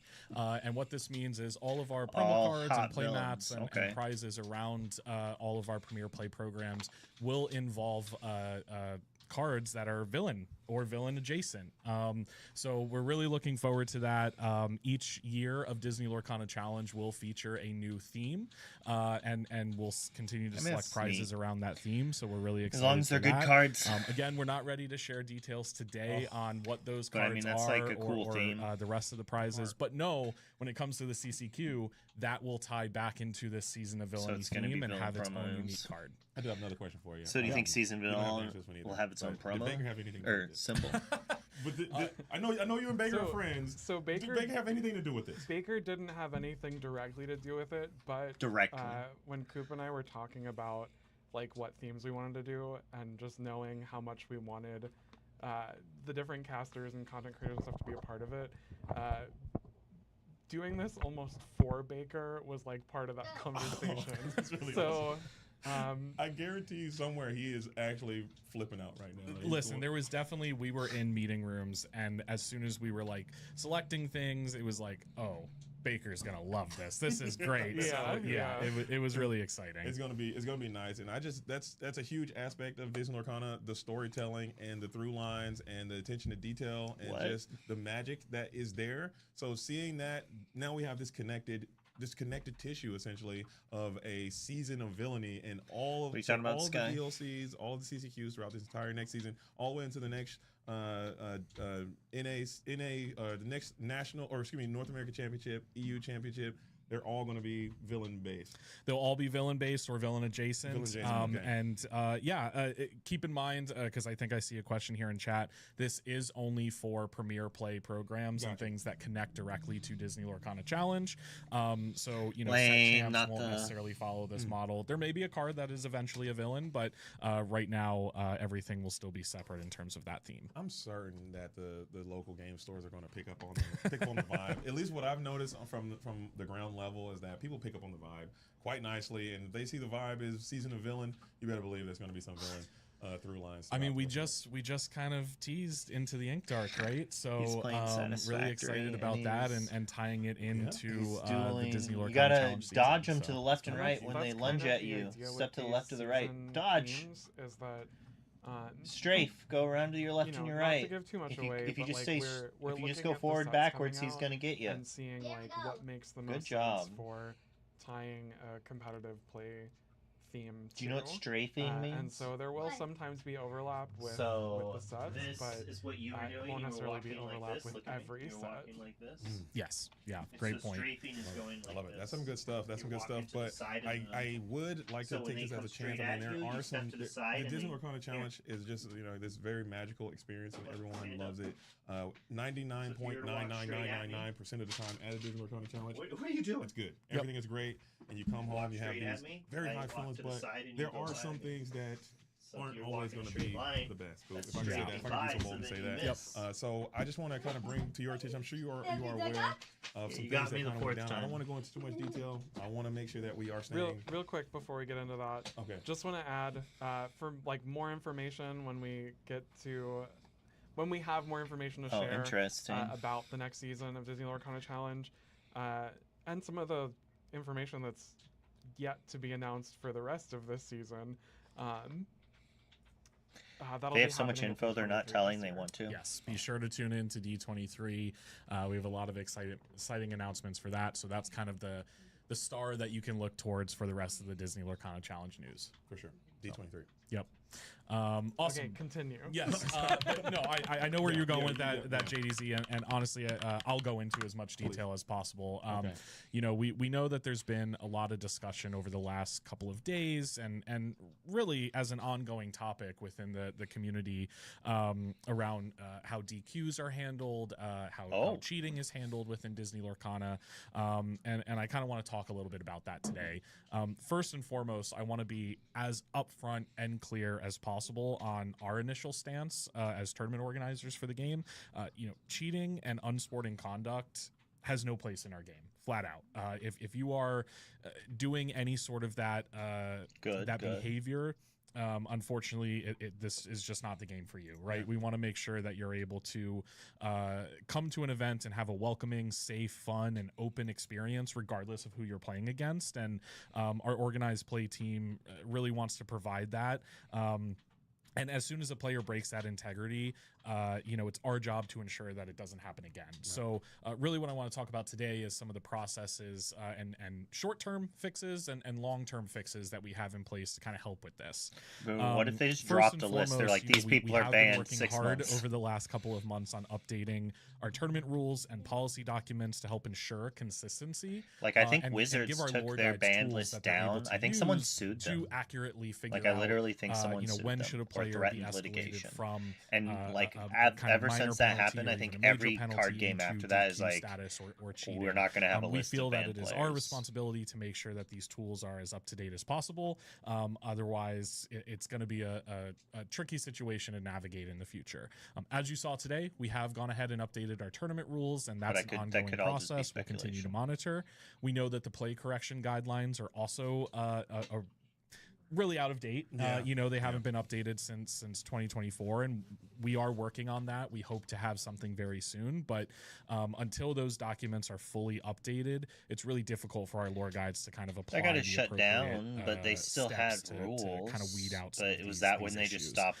That said, we're getting really close, so we feel like we're in a good spot to kind of refocus our efforts into this area and make sure people know what we're doing in the future. One of those is we've actually added a tournament disqualification form to our resources page, so lore guides and really anyone can let us know of DQs that happen during the season at all levels of play. Once you submit that, we'll properly track it on our end as Ravensburger. Myself and Kyle, our rules manager, will actually have discussions about it and see if there's any sort of further investigation that needs to happen from there. Over the next few weeks ahead of our final challenge events, because we do still have some around the world that are taking place, we'll be establishing more clear processes for not only future incidents, but we're going to take those processes and actually apply them to past incidents as well. Wonderful. And see if there's anything that we need to investigate from events that may have just happened. I do want to set some expectations with our players, especially because there's been some conversation around transparency with this type of information. We typically do not discuss details of investigations, whether it be for cheating or unsporting conduct, publicly, and this is really for protection of all parties involved, right? We don't want anyone to feel singled out, and especially when that investigation may conclude with something that doesn't result in a lengthy suspension or anything. We don't want that player treated treated unfairly. So just know that we may not always be able to share every detail, but you as the player should have trust that we as the organized play team are taking all of your concerns into account and kind of looking at it all and going through a some full promo investigation. woodies for some of my friends A couple more locally. things here, and then I know this is long-winded, No, but I want to make He's sure like, we when address are all you these gonna be able to pay concerns. me for this? I was like, oh, whenever I'm not lazy. I know there's I also probably been could. additional conversation around third-party tools and software that may be out there, especially using them at our challenge events. Want to be super clear and upfront on that as well. These third-party tools and software are not allowed at our events to use. Any sort of software or tool that manipulates, stores, collects, uses data, especially through our RPH Ravensburger Play Hub system, that will issue you a DQ and you will be removed from the main event. So we definitely want to make people aware that these tools are not available to use.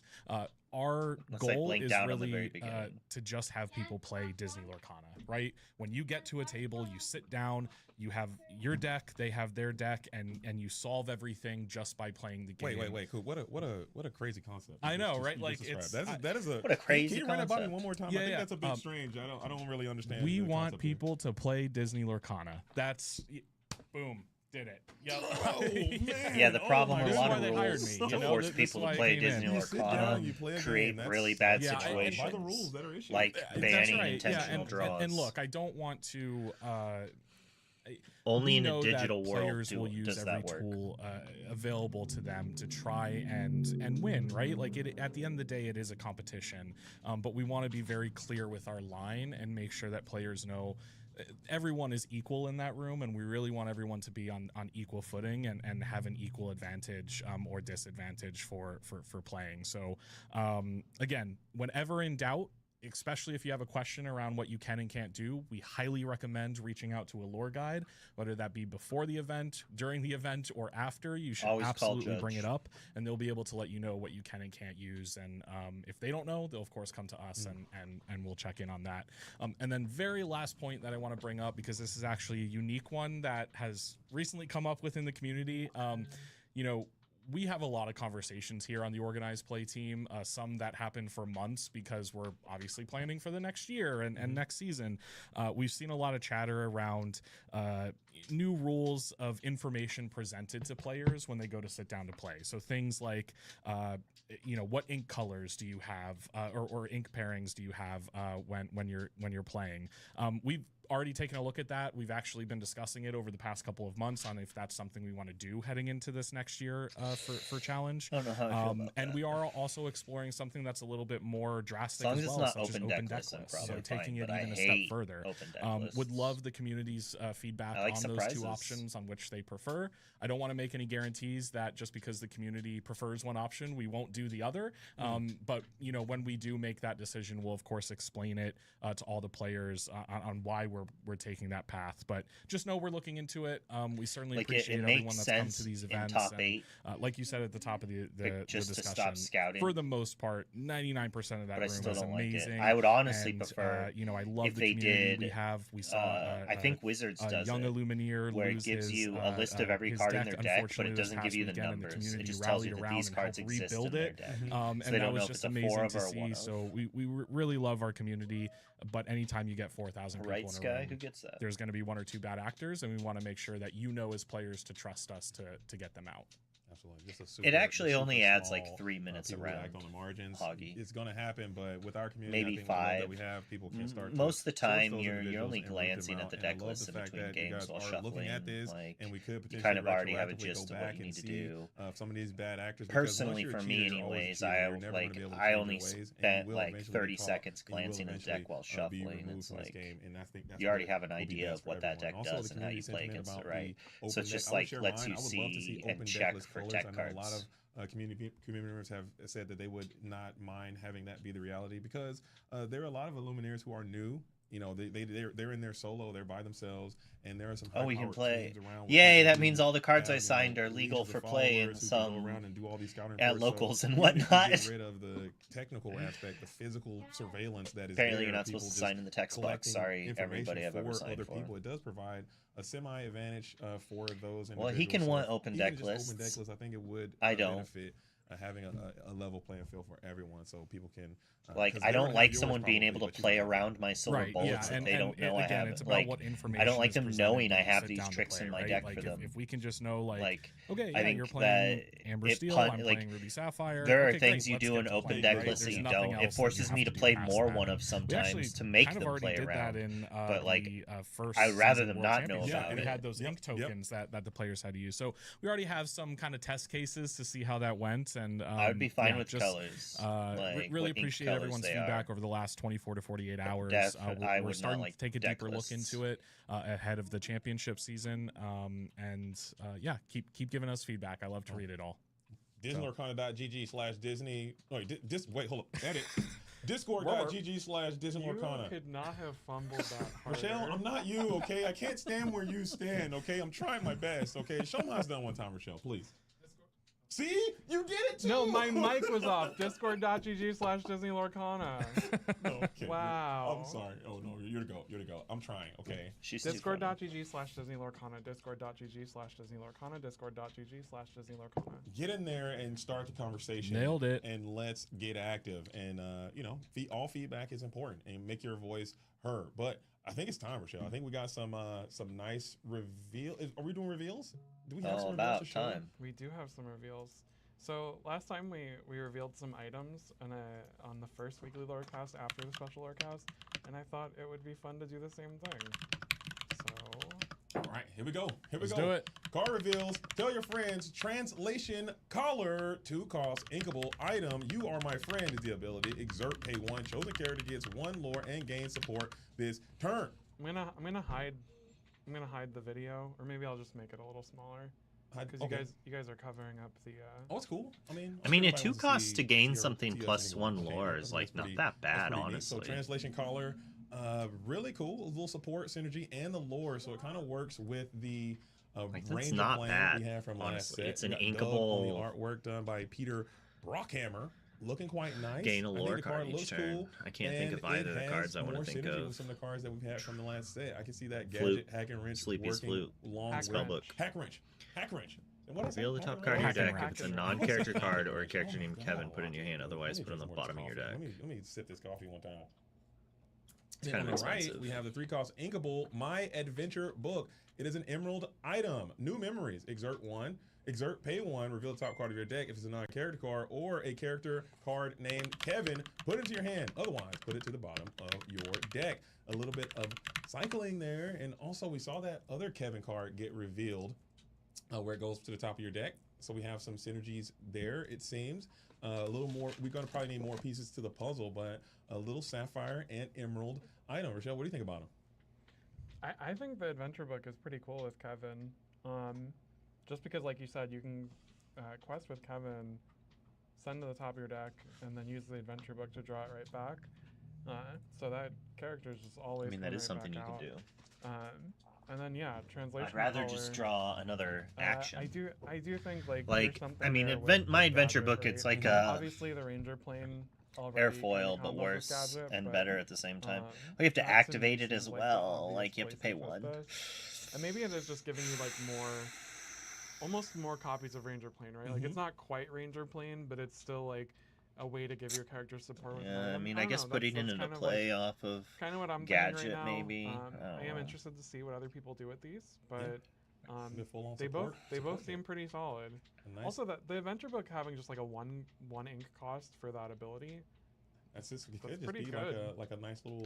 Hey, it lets you picture use deck your and maybe extra get some ink advantage there. to exert it Yeah. for What do you your think other about the art? characters. Anything cool that jumping out? Any vibes there? Squirrel, you know, like, that's what I gotta say. So, That's why I had to move the picture so you guys could see the squirrel. There we go. Thanks for the adventure. Now we have a new one. Love Ellie. Oh, that's not a good. That's not a good. That's Ellie. a sad one. That's a sad. I can't. Michelle, we might have to go next because I can't. This Yeah, I agree on the does altar something. thing. I don't think I can get through that first 10 minutes of that film without letting something rip, Rochelle. I don't know if you can. You might be stronger than me. But So I'm the getting reason sad that the just cards reading can't that. offer competitive flavor text strategic episode. So just advantage keep is so it on people till you can't cry. put notes Just on keep it. it on. We're not You gonna do can't. it. We're not gonna do it. Not You gonna do can't it. put It's like happening. take a It's brawl happening. and draw brawl, just Okay, we'll go to the next banishing one. like All right, the next an one. Oswald, Okay, one cost. because that's Steal, technically a item, form of coaching, discarded armor, which makes sense. found equipment, exert. If you Like, discarded this card this sure, turn, it could just be chosen down someone character- just if you literally draw writing a the card names this of turn, all the excuse me, characters they're chosen supposed to hit character with yours that. gains resist until the start of your next turn. Ah, I see. More of the discard synergy, and it is in the right color pairing. I'm still having a little bit of trauma from what Rochelle did to me with the Rapunzel discard strategy, and it seems like Kind there is of more mid, that is but I like the happening here art. with The Tangle card issue, looks the new cool. Tangle I like it. Emerald It's like Steel a strategy. Mulan. Now this This is is kind the of armor building she's more wearing in the with that. steel one. Yeah, And resist. giving that Rapunzel and Flynn resist. Can you imagine? Yeah, It's bolt only the cost bird one. on my fire You the can get cannon, resist that every type of turn. thing. And you can Even you though can it's like a synergize it phrase with the insane, Rapunzel I and Flynn they as could well, definitely because that's argue another it just discard means outlet. take out That is what I said. the willow. I thought you give them resist. You give them resist. And... Okay, you're right. Okay. Next character you play this turn enters exerted and I will gains say the bodyguard until the Mulan start of your armor next on turn. Divine looks Isn't that amazing. cool? Like I that like how looks they really worded the it new, that the way new because just Mahalo giving is the gonna be character new bodyguard Valhalla, actually and then we it have the gains one-cost bodyguard invisible after it's Hawkins already came into staff. It's an play, so item. it can't Step exert forward is the itself, ability which name. was like a Exert, problem pay one. The that next character you play this turn enters play, exert it, and gains bodyguard. Yo, that's kind of cool. which was a problem That with is kinda Prince cool. I Eric can see that going because he well in a gains nice, bodyguard aggressive from shell, having potentially, a as, Vanessa, sometimes your but like characters you will can't just put get them into challenge play advantage bodyguard once and they Woody become as exerted, well but now you have a from way, Bo maybe you Peep. put a stronger character out that doesn't necessarily have bodyguard. Now you play. the They're never gonna Hawkins answer staff. my They do have question. bodyguard protect your questing characters. That What's your seems like question? something people can potentially work with. Also, I don't see in your question. sealed, I can see this being a sealed or a limited game powerhouse there, because now all your characters you might be able to add bodyguard to some. So nice, cool. I love it. My Staff my- is my not bad, imagination is flowing. People pointed out in the but chat it's that like with the half a discarded card. armor, that it is Mulan's armor from the one drop that draws and discards a card. So there's actually some like artwork synergy there even, which is pretty cool. I gotta give credit to Coop on that. I think Coop I called noticed that. it immediately. Coop Yeah. knows that right away. I mean, whoever said that in the chat, tell him to give shout outs to Coop for pointing that out immediately. He saw that right away. So stop stealing Coop's calls over there. Whoever that is. I can't see the chat. Yeah, that's all Coop. Not you, whoever you are. I'm joking. These are jokes. These are only jokes. But yeah, these cards are awesome. Very cool, and they're all inkable. I'm noticing that. I don't know if that's a through line as well, but I'm seeing a lot of inkable. Maybe there's just so much flood ink around the Lorcana right now. I'm not seeing too many uninkable, because I can see that discard armor very easily being an uninkable card, uninkable one cost. But having it be inkable, I think, is quite nice. Yeah, having it be inkable is really good. Mm-hmm. Yeah. And then we have one more item. One more item. Oh, one cost inkable magical honey staff. Oh my goodness. Item. And it's also honey as well. I've never seen, have items ever had an additional classification? But it's an item and it's also honey. Gift of the Hive. Once through your turn, you may pay 1 ink to give chosen character of yours the honey classification until the start of your next turn. Aha. And then has Spell of Swiftness. Exert paid to. Chosen honey character of yours gains evasive until the start of your next turn. Ah, a little bit of honey synergy. I'm going to call the lore guide. Someone's going to play this and give their, non-honey character honey and play Christopher Robin, excuse me. You're just adding extra syllables. He always says Christopher Robinson. He really wants there to be that book. That's really cool. Item with Castaway additional Island or classification, whatever, wasn't it? and The also Robinsons being or able to give some. I feel like there's classification. something about I some like that Robinsons little lost on synergy. a This is a deck that I'm going to island. for sure play at the start of Attack of the Vine. I'm going to be a Sapphire and Amethyst honey enjoyer myself. This What do you think about basically this one, says Joe? pay You know? 3, This is give awesome, right? Yeah. Because, chosen like, character so many of evasive till the those, start of your honey next turn, classification cards, or it costs 2 if you deal with choose a having honey other character. honey characters in play, and that Meet the that Robinsons. can Is that the one where make they're the on game a little a Castaway restrictive, Island? But this lets you even splash in. I feel it was one around or the two same other, time that characters outside of honey, to Mhm. let the them 10,000 let Leagues them Under in the the Sea crew, movie right? came out. Yeah, like so it seems like they're like a merry like band old. of travelers, and now you added a new person to the team temporarily, but yeah, they'll maybe be there. maybe Dumbo joins the honey group, That could work. And and then you give someone evasive. okay, That Rochelle's could cooking. work. Could work. We're cooking. We're cooking. I see the vision. Rochelle's actually low key cooking, and the artwork is super clean as well. It seems like the staff is kind of, warding off the vine as it may be in the background. I could see this almost as an enchanted, maybe. That would be a really cool enchanted because there's a lot of stuff that the artist can do with that. Maybe get Winnie Pooh in there as well. Caitlin Cuthbertson. I can't write it. Cuthbertson. I can't read that. It's very small. You got it. Did You I nailed nail it. I don't know. Close enough. It's really good. Yeah. I think I think it's got it. Caitlin Cuthbertson. I nailed it. Yeah, You nailed it. I nailed it. Nailed it. Yeah, we're gonna do it. Tempest Dominum in the chat says Honey Demona. Laura Callie says would Honey Dumbo be a Hufflepuff? Maybe. Maybe. That's for you all to decide. What other characters would you give the honey classification to? I'd give Honey classification to Hades. Looking for Swiss a deal. Family Robinson. Hades looking for a deal. Maybe is that's now what I was part of the thinking Honey of. team, Yeah, Jim's got and it. we're gonna change his ways and make him as good as possible. Make him sweet. Yeah. The villain is a hat Honey he Hades? invented. That's a Honey Hades. There we go. I don't remember Right this. on. So these are some wonderful reveals. You guys make sure you get into the chat and let us know what you think about them, what you like about them, and so far on the reveals of the Attack He's of covered the on Vine. the card. Attack I'm of the confused. wait, what was it? I don't know. Attack of the Vine. Attack of the Vine. I don't know what Matt you're Attack actually of the talking about, Colin. Vine. I vaguely Exclamation remember point. you asking that question, but I didn't I think there's some understand really awesome cards that have come out in this set so far. I'm excited to get out there and try to cook up these decks and get these cards and play in my local. I can't wait for them to come out. Can't wait to see the rest of the reveals. And I'm excited for the next set for sure. Yeah, it's looking great. Is that the last slide? I'm always looking forward to the next set. Yeah, all of our reveals are always amazing, so I can't wait. Yeah, I saw Amity TCG says Honey Judy. She could be a honey bunny.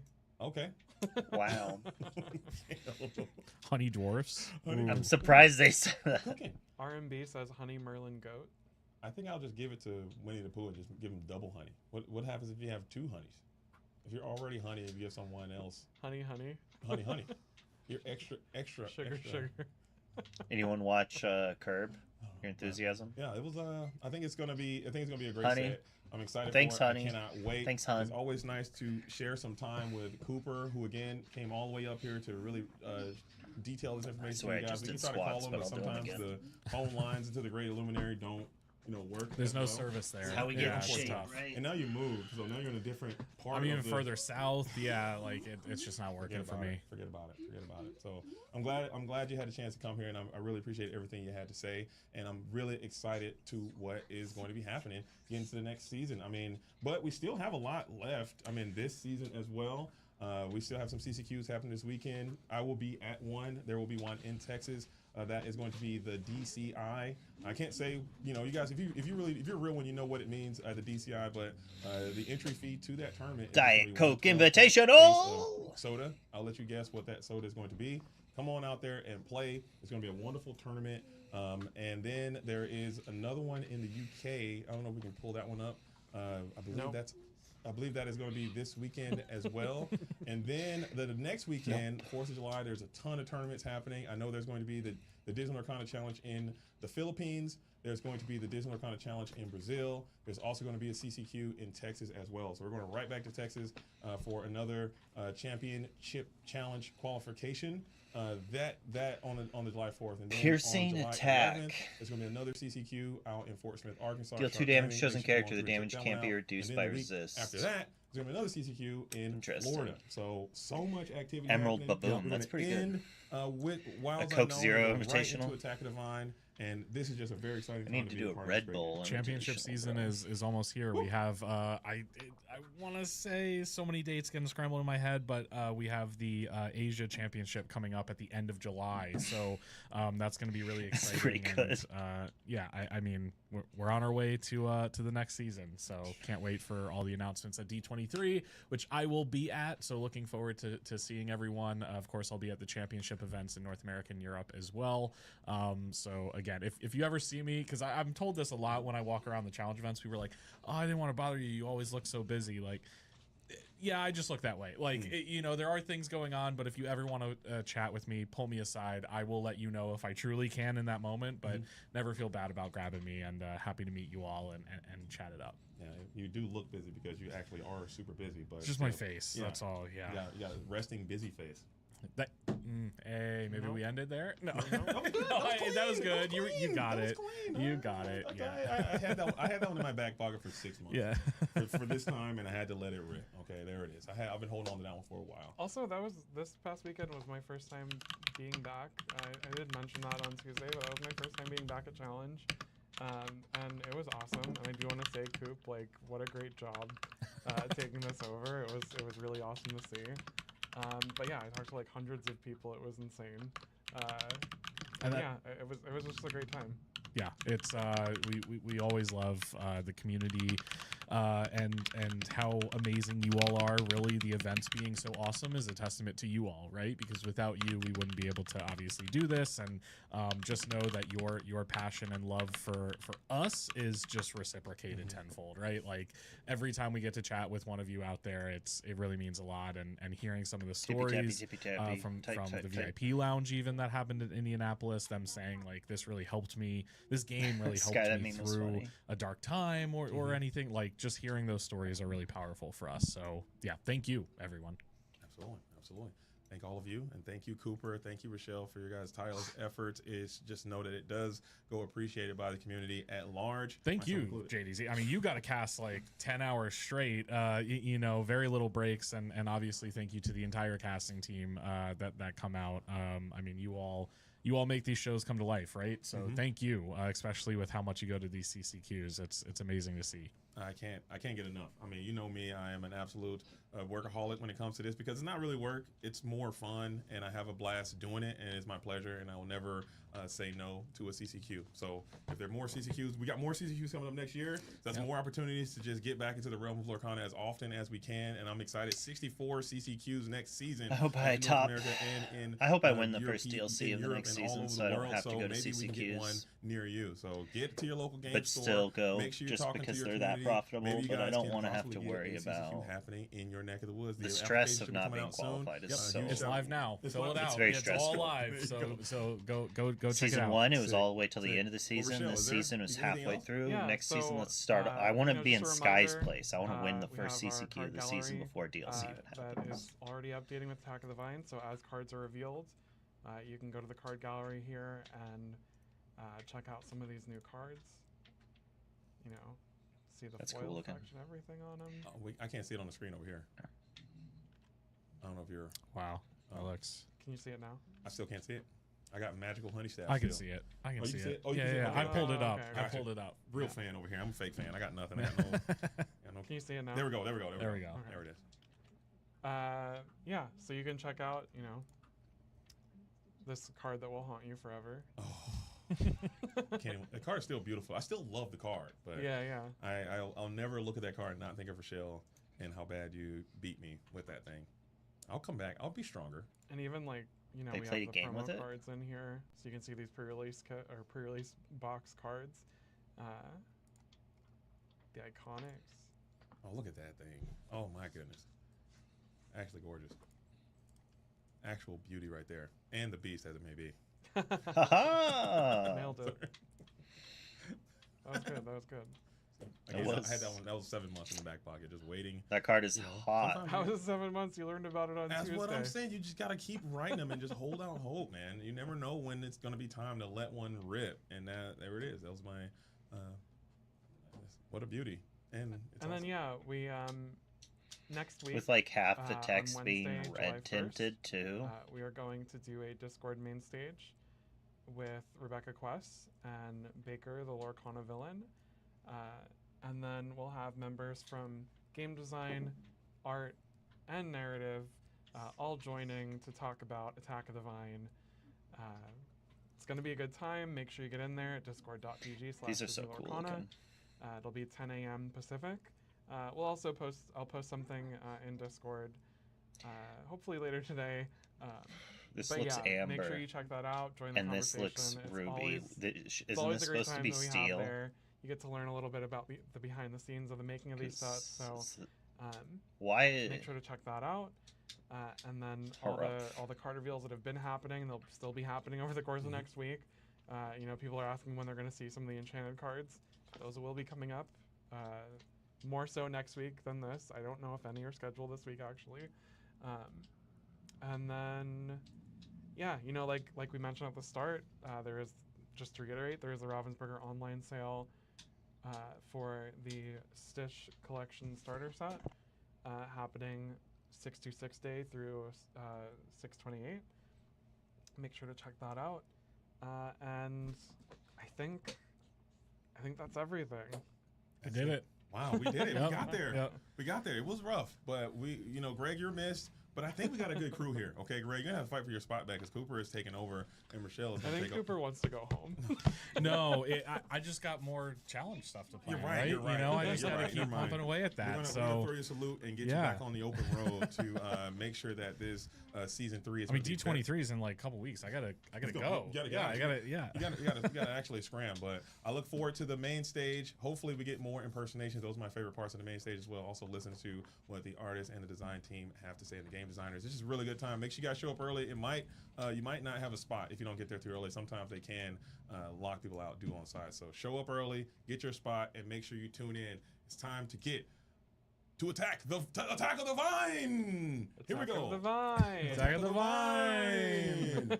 Until then, we'll have another episode of the Lorecast next week as well. I think Greg might be back, but if not, I'm sure I'll be here. I'm sure Rochelle will be here, and maybe we can find somebody else to come through as well. I think Greg will be back. Yeah. Okay. Yeah. I hope. I hope he's found his way out of Wilds Unknown. He's still in the Yeah. wilderness, trying to find it and get back. That'd be really nice to see how he turns out. But we'll see you at the next week of the Lorecast. Until then, I'm JDZ. I'll see you around. I'm Cooper. It's your boy. Bye.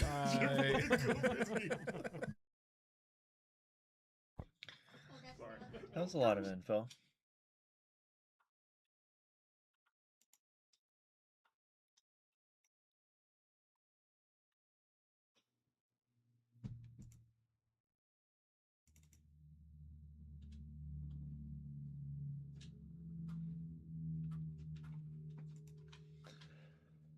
So they're really taking a harsh stance against scouting in general. It was very broad, basically like don't do anything. It is probably better. I've just been used to there being people scouting for a long time. There's normally like one person who does a bunch of scouting at the talk tables, and you just ask them who you're playing each round, and they might know what they're playing. But it is kind of unfair if you don't have that type of like person to ask or something like that. It's probably much better that way. It's not going to fully stop scouting. Like, it just means that like there's going to basically what I said is what's going to be. There's going to be one person who has like a photographic memory or some crazy thing like that, and they're just going to walk and they're going to look at it, and then you ask them and they're going to tell you. Instead of there being people doing spreadsheets, instead of being people doing the crazy thing of like cross-referencing dual zinc known usernames with people, if you know their username, and then searching for them on dual zinc to know what they play, which seems pretty crazy and dangerous. They might not be playing the deck you think they're playing. That said, that's better to not be around for sure. It's good to have a fine line that it is not allowed instead of it being like a gray area, not known. Oh, we can find all the cards there. Nice. But I already have these ones open. Where were we?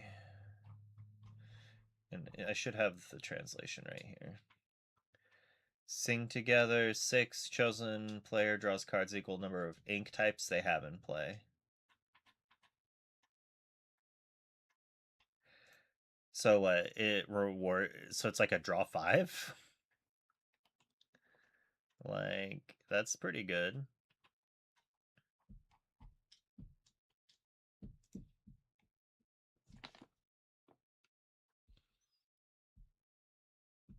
in your honey deck. I mean, a Sing Together draw 3 is actually pretty good. You like, and then sometimes you play Full Domain. There's a world that maybe the honey time.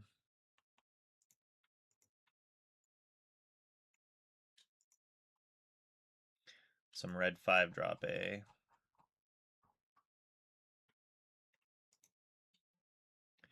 Temporary red panda shift.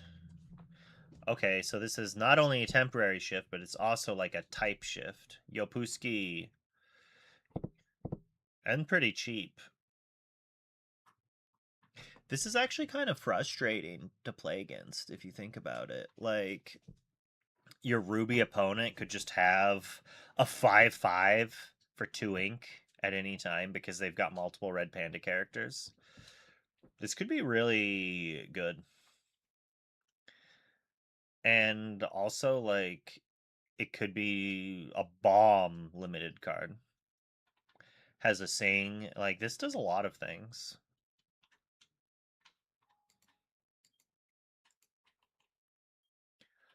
Some book. Exert to reveal the top card of your deck. If it's a honey card, put it into your hand. But is this a honey card? Like, it is! It is! I love it. We've got slivers, baby. We've got a form of slivers, kind of. Actually, there's not really a magic thing like this. I mean, you have types over colors, but this lets you play more colors. It's either going to be annoyingly good or terrible. And this card is okay.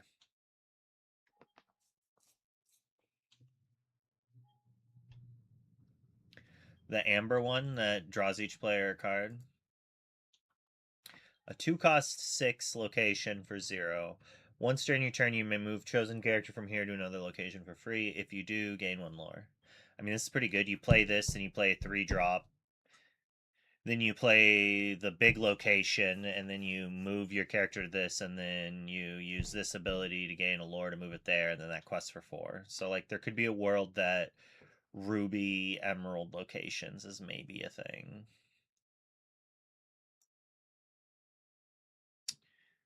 As long as you have a bell in play, it gets +2 strength. So a 3-cost 5/4. It's a big body. Meh, but a big body. Get your face off my Lorcana cards. Punk. Yay, punk content creator. A 3-cost 2/5 that deals a damage chosen character. I mean, it's not great. It's not that good, but it's a shift target, I guess, but it's not that good. Maybe if there's some damage matters somehow. A 2-cost 1/3, huh?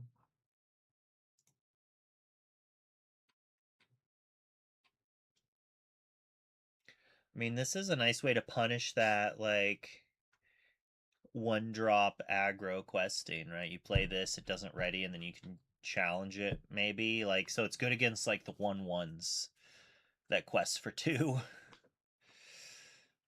Or at least to slow something down.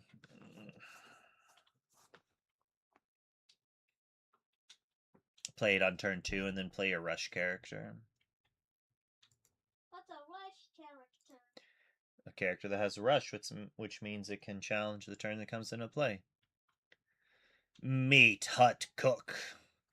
The irate chef. A 4-cost 5/5. I mean, it's a chef that can challenge. Or chef. He is a chef that can challenge, but I meant to say chief that can challenge. Choose a character, banish all of the characters with the same name as that character.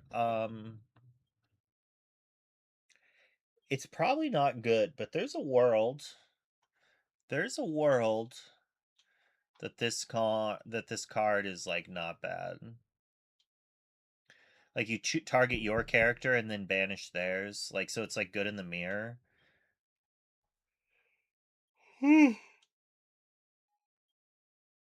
It's really, really good against vanish characters, illusions.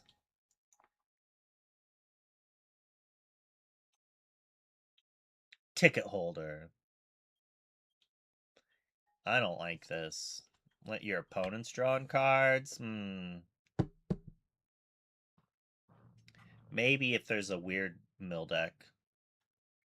Rarely am I going to want to give equal card advantage like that. Like, which is funny. I like the mic, but it does it every turn, right? So, like, you're just going hyper aggro. If this triggered every turn, I'd like it more too, right? But just doing it once. But who knows? Maybe this mixed with Mike is worth it. But at that point, I wanted to quest for 2. I don't know. I don't think it's going to be great. Rawr. This is kind of cool.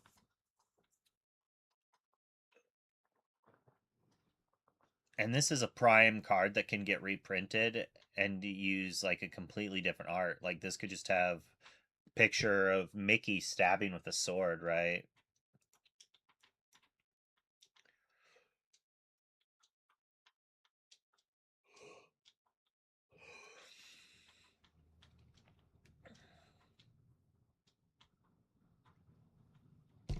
Why does it have to be equal?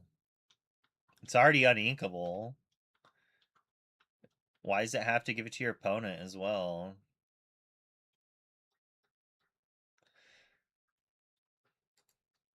It's too much of a drawback. Most likely. There's a world that alright, so like if the format really adjusts to this like 1, 2, 3 aggro deck and they empty their hand early, but they're still just playing off the top of their deck, this is okay. If your opponent's playing anything that costs over 4 ink, this card's probably terrible. We'll save our village.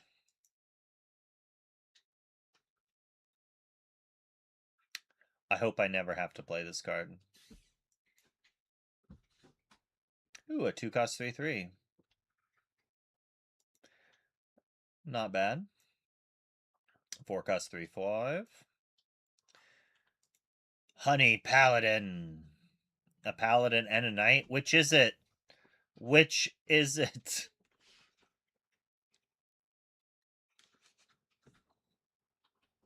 So this works with Dwarves Mine, right? That's knights. When you play this character, chosen honey character gains +1 lore. This is like not bad. If you're playing honey and like you want a bodyguard that then also gives lore, like if the honey deck is aggressive at all, I think this is pretty good. Most likely the honey deck's not going to be aggressive, and this is just not good.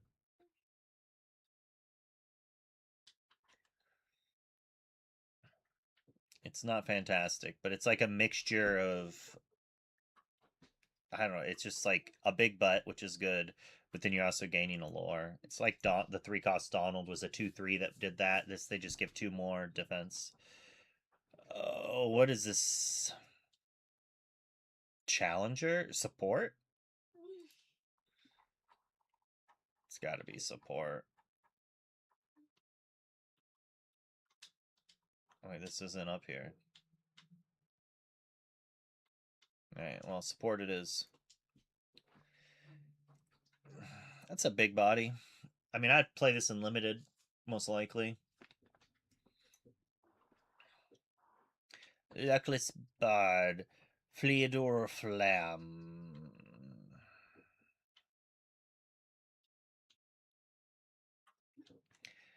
This guy's a king.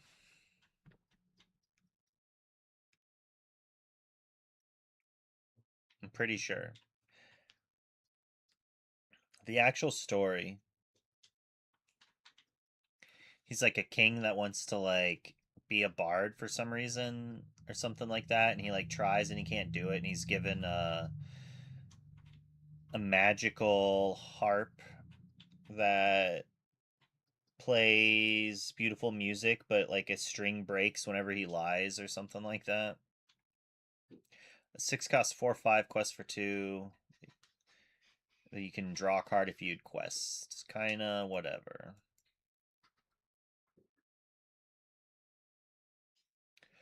They said it's all not allowed. Like they like burned it all down. Like nothing at all. Like I'm pretty sure the way it's worded, you can't even like do a spreadsheet. Like you can't look around you and put in a spreadsheet that you saw me playing Green Steel. If you were to digitally write down that like what I'm playing, they might say that that's like a form of scouting that's not allowed by the rules. It's that broad. They're just like, no. They did say app, so I don't know if they're going to count a spreadsheet as an app. You know what I mean? But like anything on your phone's an app. Like a notes app, you know what I mean? Your Floodborn characters gain evasive until the start of your next turn. I don't know, just play Peter Pan. I mean, this just says, like, would you play a 2-cost action that says 2 of your characters gain evasive till the start of your next turn? I don't think I would. Unless, like, the evasive wars were that big, like, and I had, like, Calhoun's, maybe. I get, like, people played Bread, right? Barely for very little time.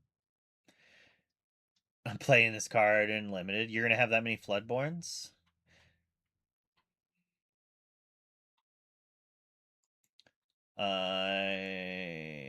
Maybe we did, Braden. The one when I said it's good in the mirror, otherwise it's kind of maybe not great. Whenever one of your Floodborn characters quests, you may pay 1 less for the next character you shift this turn.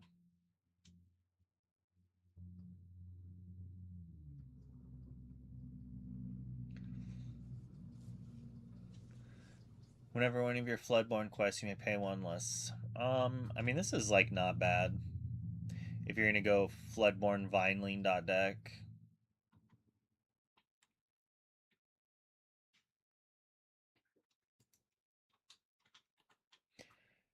Yeah, I mean, that's kind of cool. I like that it's black when it's a Vineling. That's like something, that's the treatment they did in the Ursula decks and stuff like that. Which is why at first I was like, wait, is this like not in the real set?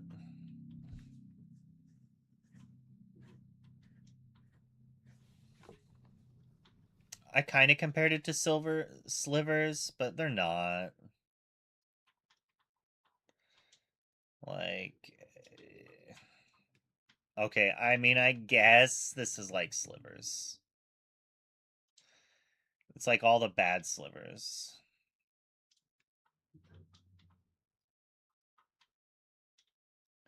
But does every Vineling do that? I didn't think they did. Maybe they do. Bodyguard. Alright, alright, it's looking like they are. There's just not very many of them. Wait.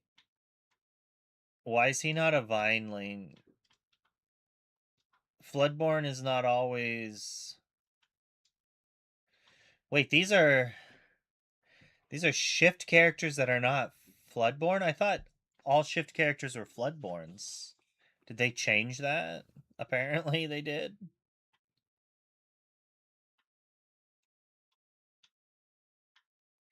Like, I swear back in the day, I mean, yeah, it's the duo thing, they could do that. But I thought initially in the first few sets it was just that.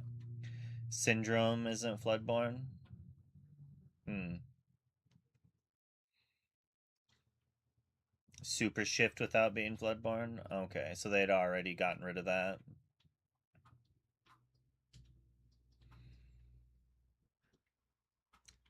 Floodborn have always had that black line.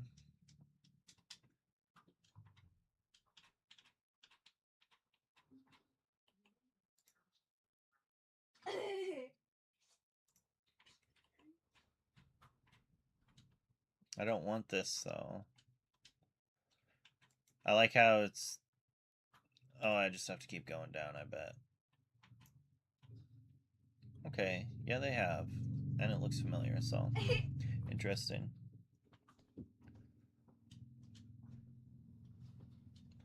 They won't use ink anymore. They use teamwork. Okay, I missed that.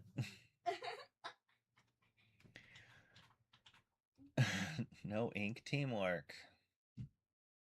Wait, so are most of the shift characters now gonna be... So it's like you have Floodborne or team-ups. I wonder how else they'll do shift then. But you did try it non-stop.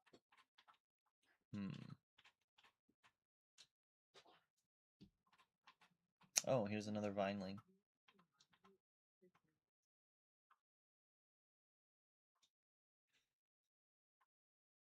The problem with Vinelings is you can't do the same thing you do with honey yet.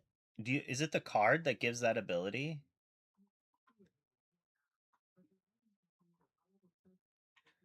Where's he at? Where are you at, Christopher Robinson? So there's a world that we have something like this that does the same thing for Vinelings, right? That just lets you play all Vinelings.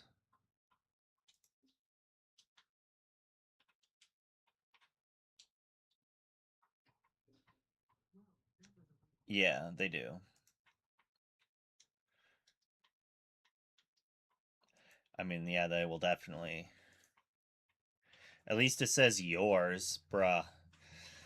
Playing a muscle sliver and making your opponent's characters all bigger feels terrible.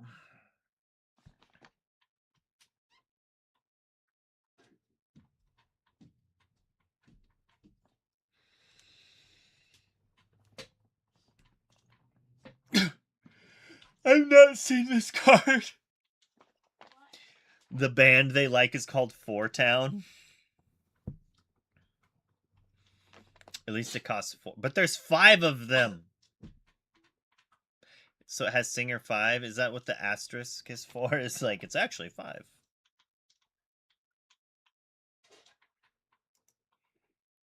Another Vineling.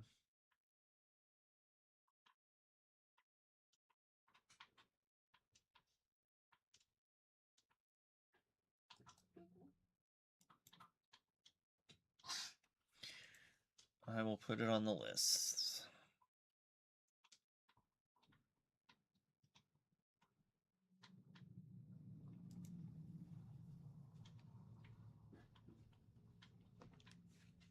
I mean, if every character... I mean, this is just like a better Piglet if every character in your deck is already a hunting character.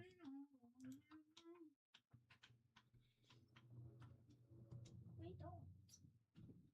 Can't.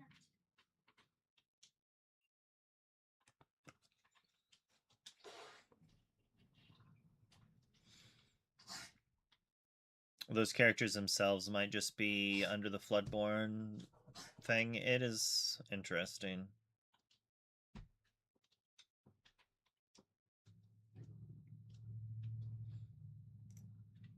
You only have to run one of this in your deck anyways.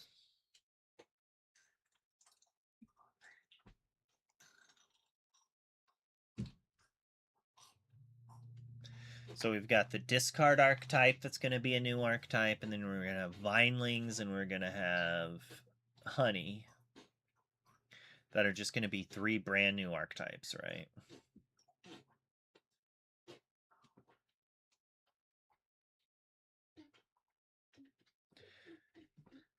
Against Willy Wonka's greed.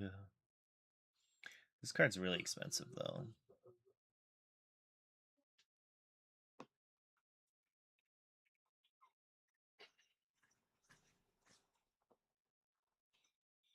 Plus, like, how to... Does this force you to make your ink... Does your ink type have to be Amethyst Sapphire if you're playing this card?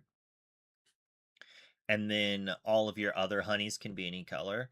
Or does putting this card in your deck literally mean you can choose any 2 color combinations as your main colors, and all of your honey cards can be played? So this does force you to have to play it as your main colors. Have they said that?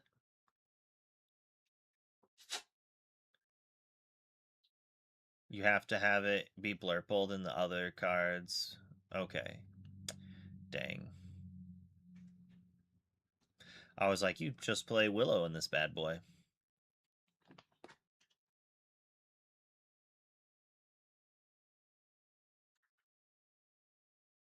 Oh, it says other. I didn't see other.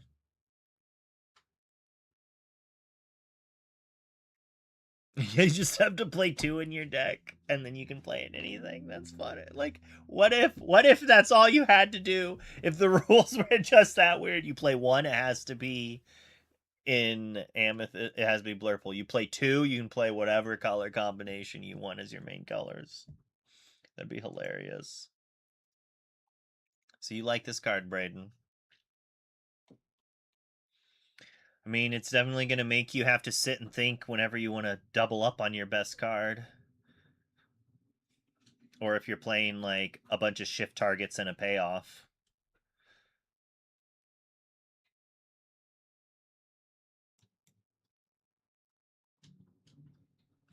Yeah, I think it's... At least it's inkable, because you'll be inking it.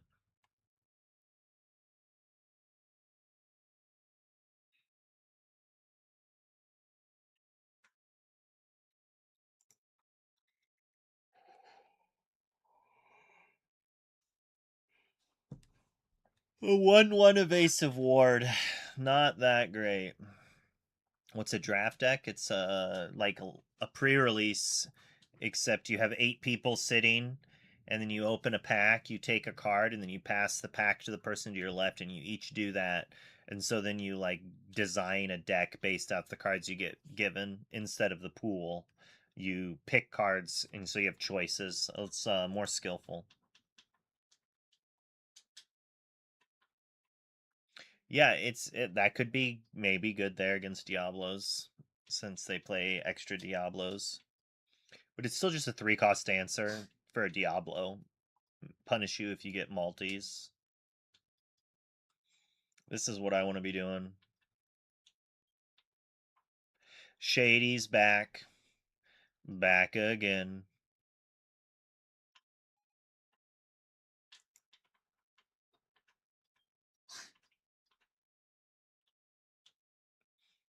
Drafting is so much fun. Drafting Graydon's Cube was one of the better aspects of the weekend. So, like, the best part of the weekend was hanging out with the boys, hanging out with the fam, the friends, everyone, getting to chill at the Airbnb.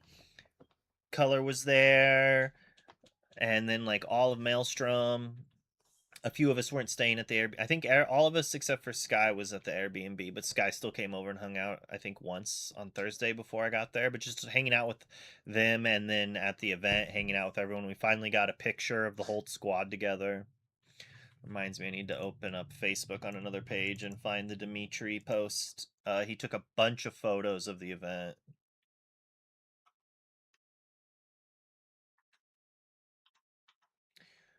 Now to just figure that out. It's probably dropped in the Lorcana.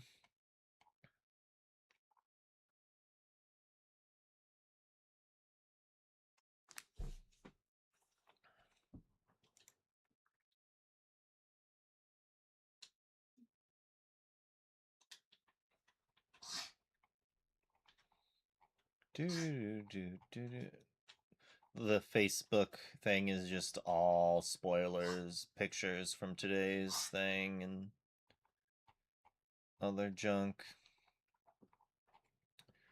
Come on, where's the Dimitri post?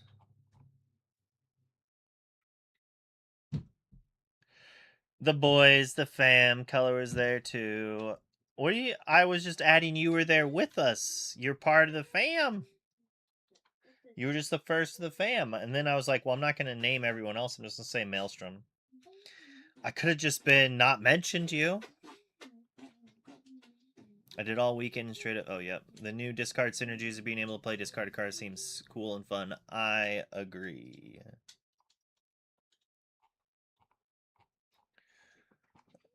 I wanted to look through these pictures. Alright, I guess I'll use the search feature.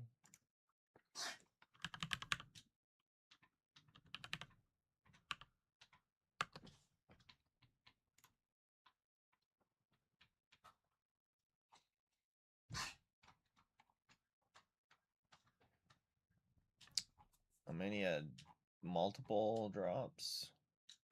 Part 2. Where's part 1?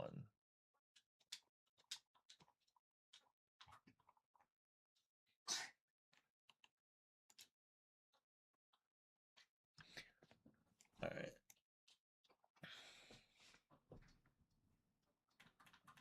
Lots of people there. Oh, there's RMB.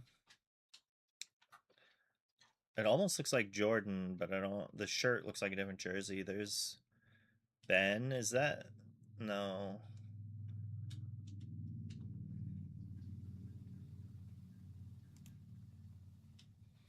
Ooh. Going through and looking through this is neat. That's a fire outfit. Got Zen in the background.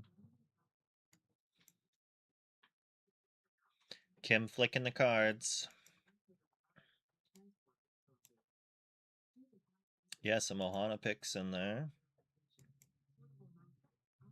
Got Kenneth.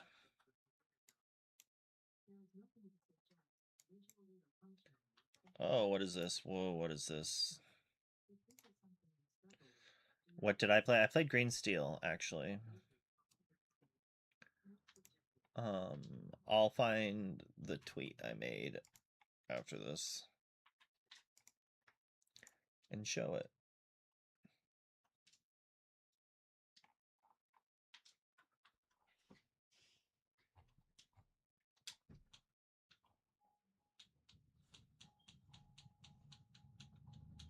Oh, this was also something that happened over the weekend. That was awesome. I need to find where my wife said it. She took it inside, and I think she stole it from me. Well, she put it way up here.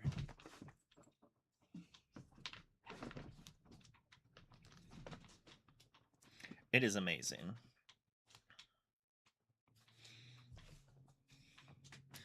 It's like she took it inside from the car, and I was assuming she was just going to steal it. Big fan. Much love for that. I know I posted my list somewhere. Well, there's my cube draft. We can do that too. Just click on Sailor. I know he posted it too. It might have just been a repost. Oh, no, wrong one. So this is what I played. Unfortunately, Sailor and I both went like 3-3. I did continue to play because tweeting I went 5-3 sounds better than I went 3-3. But this deck's fire. Braden may or may not approve of my foil chase, but I play with foils of cards that are set before set 7. I don't think I play set 7. I think set 7 they had the curve. So these are I only play cold foils. So every card in this deck that could be a cold foil is actually a cold foil.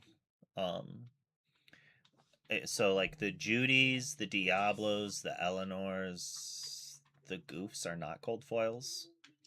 But I personally can't find a difference between them, so I play them. I would prefer to play all cold foils, but I don't like the new foils. I can tell the difference between an upside, like if I see my top card and it's like curved, I would know that I would be drawing an Eleanor, a Goof, or a Judy Hopps, and that's just cheating.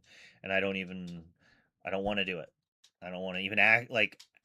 That's the problem with marked cards is like if I don't know what it is, then it's whatever. But like if I can just glance and tell that it's marked and I know that only X cards are marked, then like I can't not know that information. It's going to have an impact on me whether I want it or not.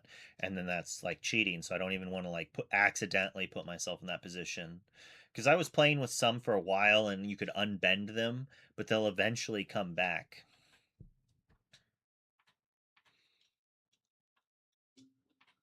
So this deck is a little different than the other ones. Obviously, it has an Eleanor in it, so it's going to do a little bit of a different package, and that's why we're playing Judy Hopps. We just needed more 1-drops, and Judy Hopps also fulfills the role of being like a decent 2-drop to just like make sure we have that curve a little bit. So she fills the role of a 1-drop and a 2-drop on the draw. It lets us curve more. And then, like, the real shine here outside of Eleanor is the 2-drop Kita. This 2-drop Kita is so good in this deck.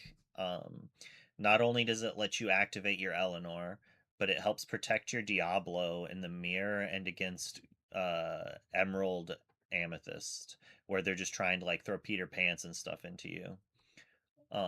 It's pretty hot there, and then you can also play it and then curve it with Ursula 3, similar to how the Diablo 2 does, to just give more protection for your most broken plays. So like you can go turn 1 Diablo, turn 2 Kita, turn 3 Ursula, turn 4 Eleanor. Like you're probably winning the game.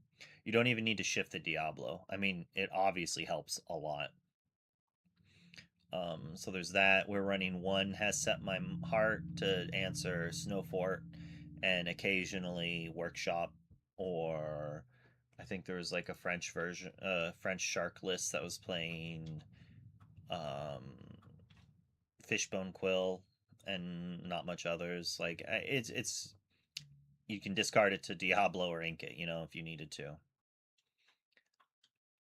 But the deck played pretty well. We're not even running muses. We're jamming on these to increase our Amber Steel matchups and our Dogs matchups.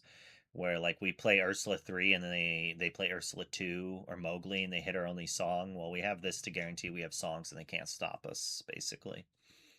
The deck's very, very good against dogs. Like insanely powerful against dogs. So one of the main reasons we played it, it just crushes dogs.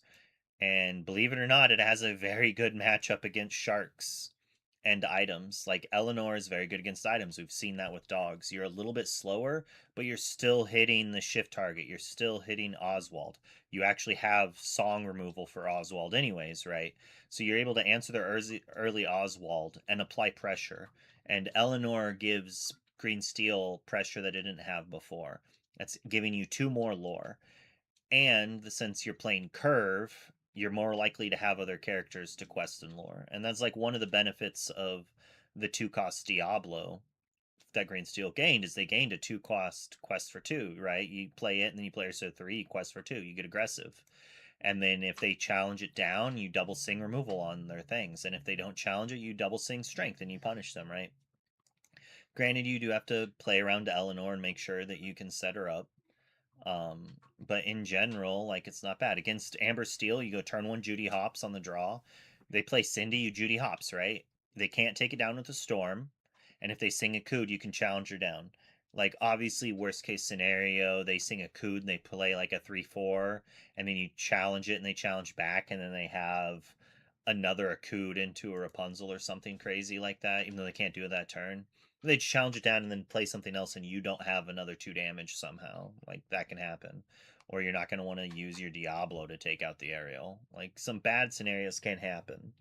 But, like, turn 1 Judy, turn 2 Ursula, turn 3 Pete, turn 4 Eleanor, sing removal. Like, that's how you beat the steel matchups.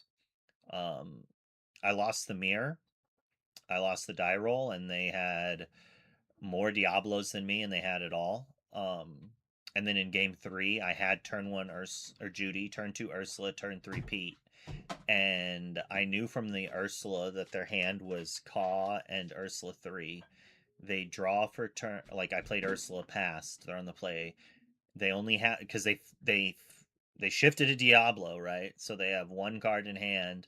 They ink Caw, play Ursula, pass, draw a card off Diablo. So they have 2 cards in hand. I play Pete, pass. They have 3 cards in hand. They ink, play Pete.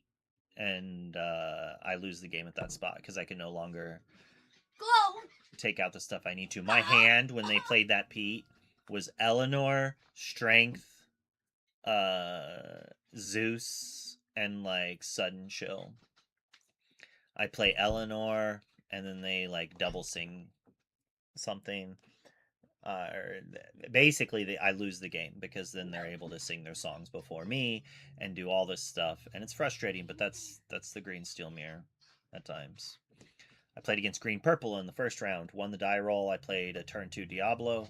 They played a turn 1 Diablo. They shifted their Diablo. I sang removal on their Diablo, and they challenged my Diablo with another Diablo.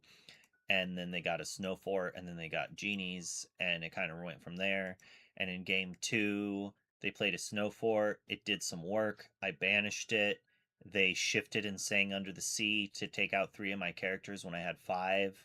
And then they played another snow fort and were able to then take out my like the rest of my stuff. But there was like an important position in the game where like I have an Eleanor. I play Eleanor, I pass the turn. I know their hand is Diablo, Diablo, and then the 3-cost card that they make their opponent discard a card. And I was really hoping that they would just ink go Diablo, Diablo. I was afraid that they would go ink Diablo, make me discard a card. My other card in hand was an Eleanor 4. But if they just go Diablo, Diablo, I can play another Eleanor, quest out, shoot one of the Diablos down all the way, draw 2 cards, gain 2 light, and I win the game. And they had just played an Elsa the turn before to take out an Eleanor. Like I basically went like Eleanor, Eleanor, Eleanor.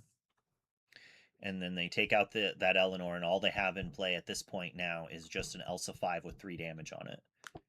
They draw for turn. They think. They play another Elsa 5, exert my Eleanor, send both of the Elsas into it.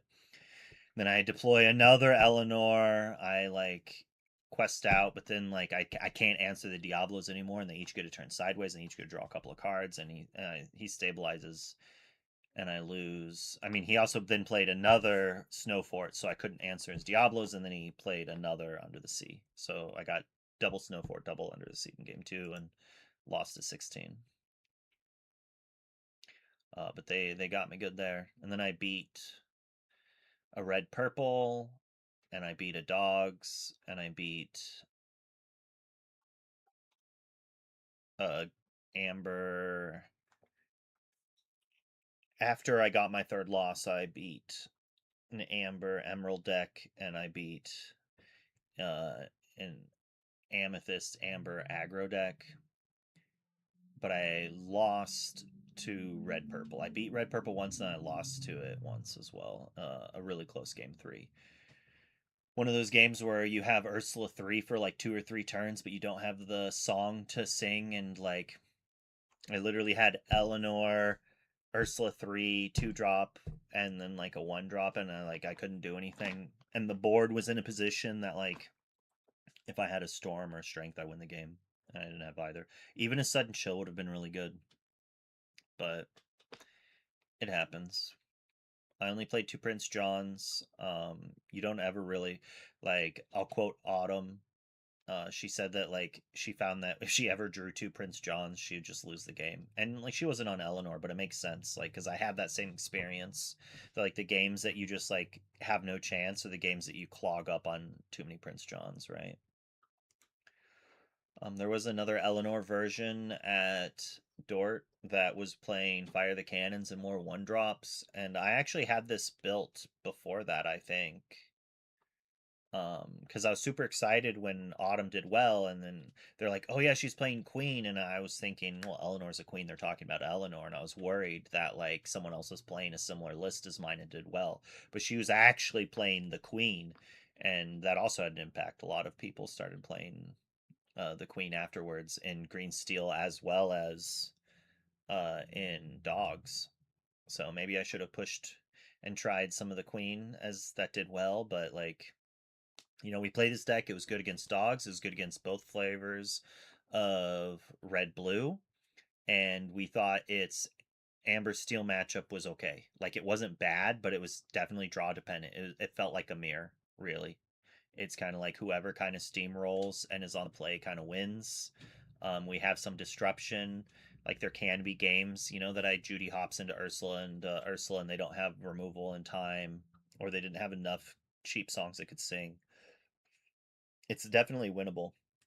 And that's kind of what we expected the big meta to be, and that was 60% of the room. Those decks were each like 20+%. Our Blurple matchup's a little rough. It's not great. And our Amethyst matchups, like Blurple's the worst of them. Red Ruby Amethyst is winnable, but like the version I lost to was playing Sharks, so it was also playing like max 4 copies of Peter Pan. And Peter Pan's very good against my deck, especially when I don't draw any of the Kitas, but like, you know, turn 2 Jebediah, turn 3 Peter Pan is hard for this deck to deal with. And then when you do have the like, you have to have like the Diablo shift and be on the play and have like the 2-drop and then a 3-drop to sing removal on their Jebediah, right? So it's like turn 1 Diablo, turn 2 needs to be Kita, and then turn 3 you're playing Ursula or Pete or any 3-drop, and then you're singing strength with your Diablo onto their Jebediah. And if you don't do that, then like you can get got. Because like if you don't have the Kita, then the Peter Pan hits you. But I didn't expect to play against very much red purple at all. I saw so much red purple around me and throughout the event, but then again I lost my first round, right? Like had I done better there, and green purple is similar to amber steel where it's a very close matchup. It's almost like the mirror. It's very dependent on whoever gets the Diablo start. And we actually play the same amount of Diablos. Like we're each playing. Actually, no, they are playing more Diablos. They're playing 4 more. They're playing 12 shifts, right? 8 1-drops and then 4 of the 2-drops. And like I won the die roll, but I had to turn 2 Diablo and they had to turn 1 Diablo and I lost. Then I won game 2. Or no, I still even lost game 2. Like I almost won game 2. But if they have multiple snow forts and you don't have the answer, you get got. That's why they played snow fort, right? To answer the steel decks. But if you want to see the deck in action, Sailor had a feature match in round 3, and you can watch him beat green purple. Actually, he kept 7 cards in game 2 and still lost. But it was also a weird green purple list running Bippity Boppity Boop and Chernabog, which is like not bad against this deck. It was a cool interaction. Alright, so that was the end of. Oh wait, maybe it wasn't. There was 70 pictures in this thing, so there's probably some more to go through. 3 of these, bro took like hundreds of pictures. You'll probably see yourself in them. Okay, this is about where we were. Dogs. Don't know. So Joshua Paltry, that's a cool hoodie. Dun, dun, dun.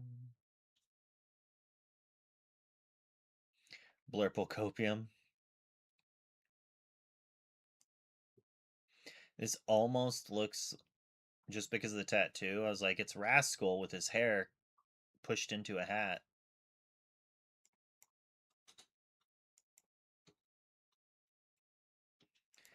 Yeah, I look at like what the people who won played against, and it was just like random deck, dogs, dogs, dogs, dogs, dogs, red, blue, red, blue. Like Alphas played against red, blue like 5 rounds in a row, and I'm like, bruh, let me play against the decks I built my deck to beat, please. But that's just events, right? Like sometimes you hit it, sometimes you don't. Like to win an event, you have to play a good deck. I feel like I did that. You have to get lucky. I did not get lucky, right? Like, and you have to play well. I think I did that. Like, you have to get all 3 of those. You cannot miss on a single one of those things. And if you do, you're not winning the event. You might not even top cut.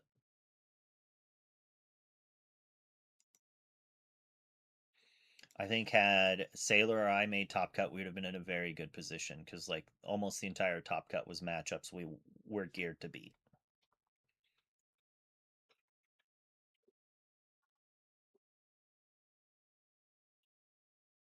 I mean, red blue items, they wanted to play against Shark and Dodge Dogs.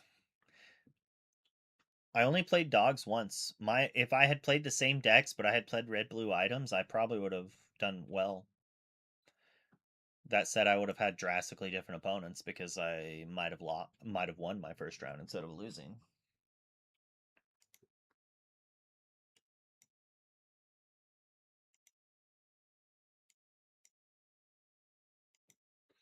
Just gonna start going really fast through them. I lost to her. This was my green steel opponent who beat me.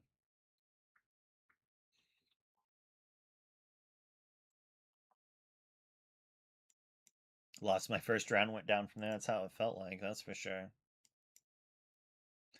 Honey Wizard. Click, click, click, click, click, click. Boom. Kawa.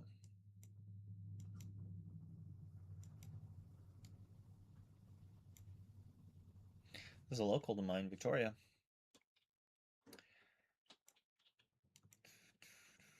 I know them.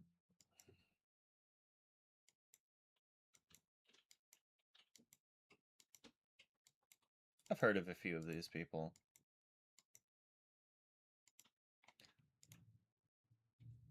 Bro, what is this?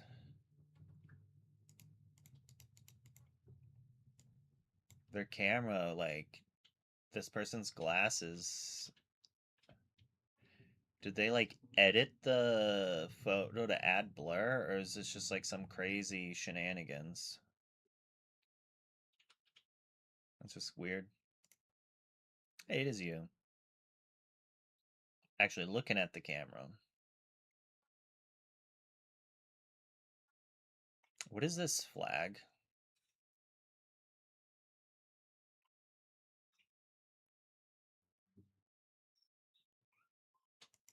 I cannot sneak up on you. That's Chicago.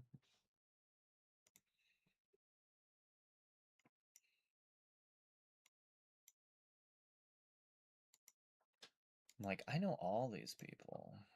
Okay, I think we went through it. Alright, that was part 1.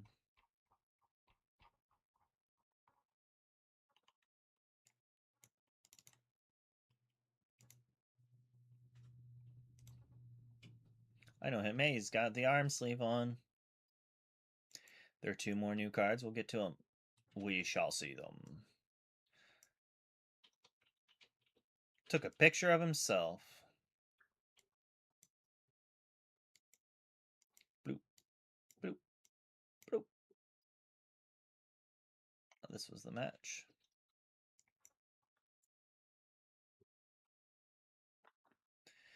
See a rascal. Oh man, that does not look like... This is an interesting board position. Aerial Pete, another shifted area, or another boosted aerial and another card versus a couple of... That, I think that's a popsicle tipo location.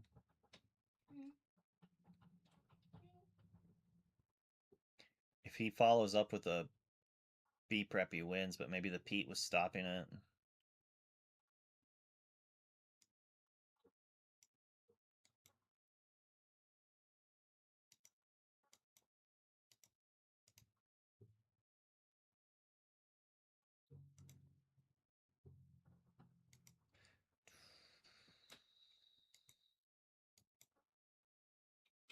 It's an interesting outfit. What is that from?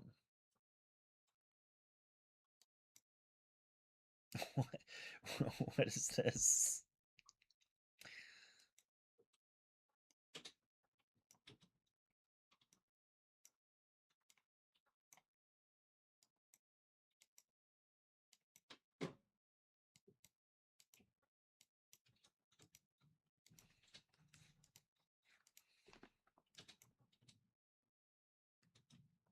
Who's this person?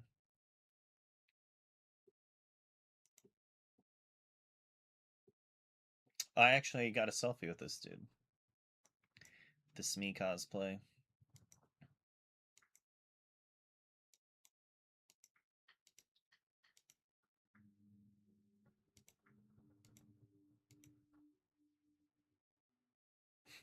Not stealing my book bag.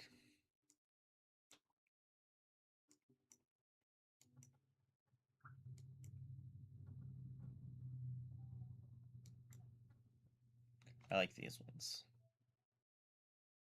It looks so peaceful and everyone's sitting down and playing instead of like 1,000 people walking around all the time. I think that outfit was the guy from the movie Wish. It wasn't Pete or Smee. It looked like Smee's outfit with the little red cape. The Goon Squad. Pretty sure that's Warner Brothers movie.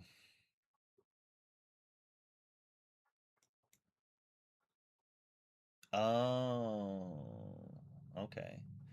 That makes sense. King Magnifico.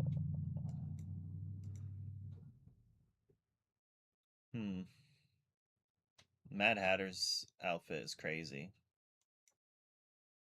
Well, look who it is. Vader Llama. That's a cool name. Hey, I know them.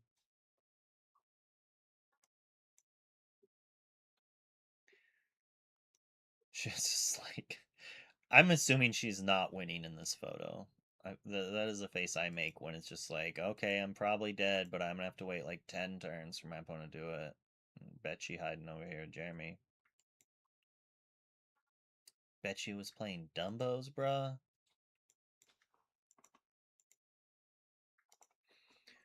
Alright, that was that one.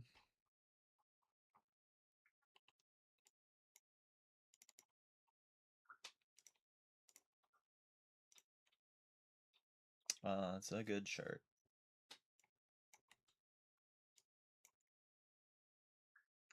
Hobby Heaven.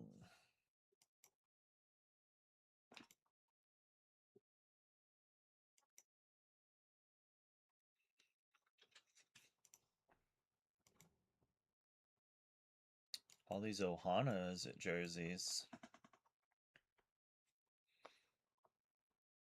Humble and Sky had to play each other in the core event.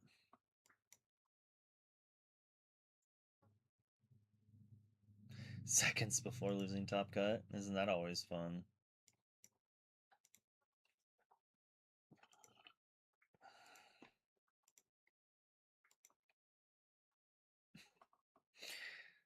It's a cool fit. More Ohana.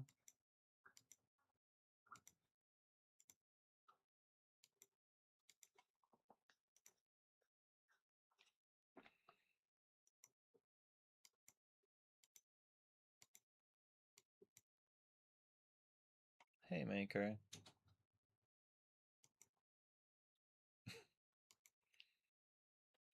Well, I wonder who that is. Oh, another picture of you all chatting. That is a fire fit. Look at all these heroes. I don't know who that is, but I know these three people. Shane J. Bomb and Alphos.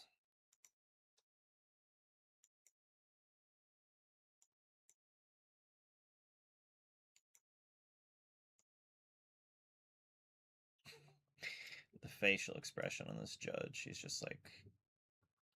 It's like he's just like, whatever, get the ruling done already.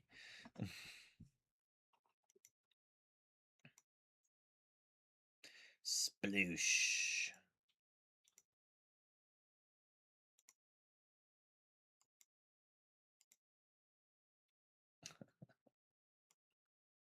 Pacha.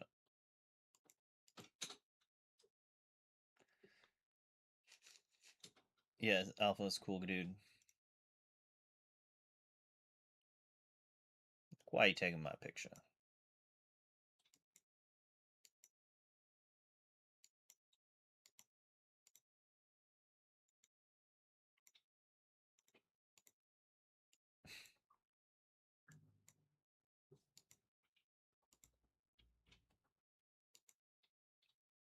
More empty chairs.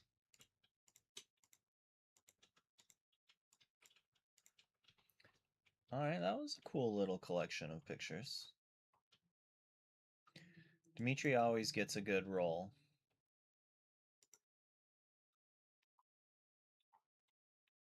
Let's see, where's my cube deck?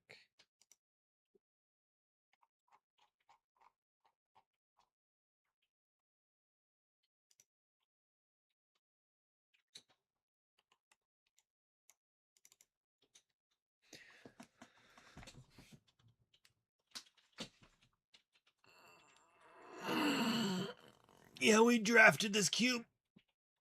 You could play a 30 card 4-color deck or a 40 card 5+ color deck. I played 33 cards, somewhere around there.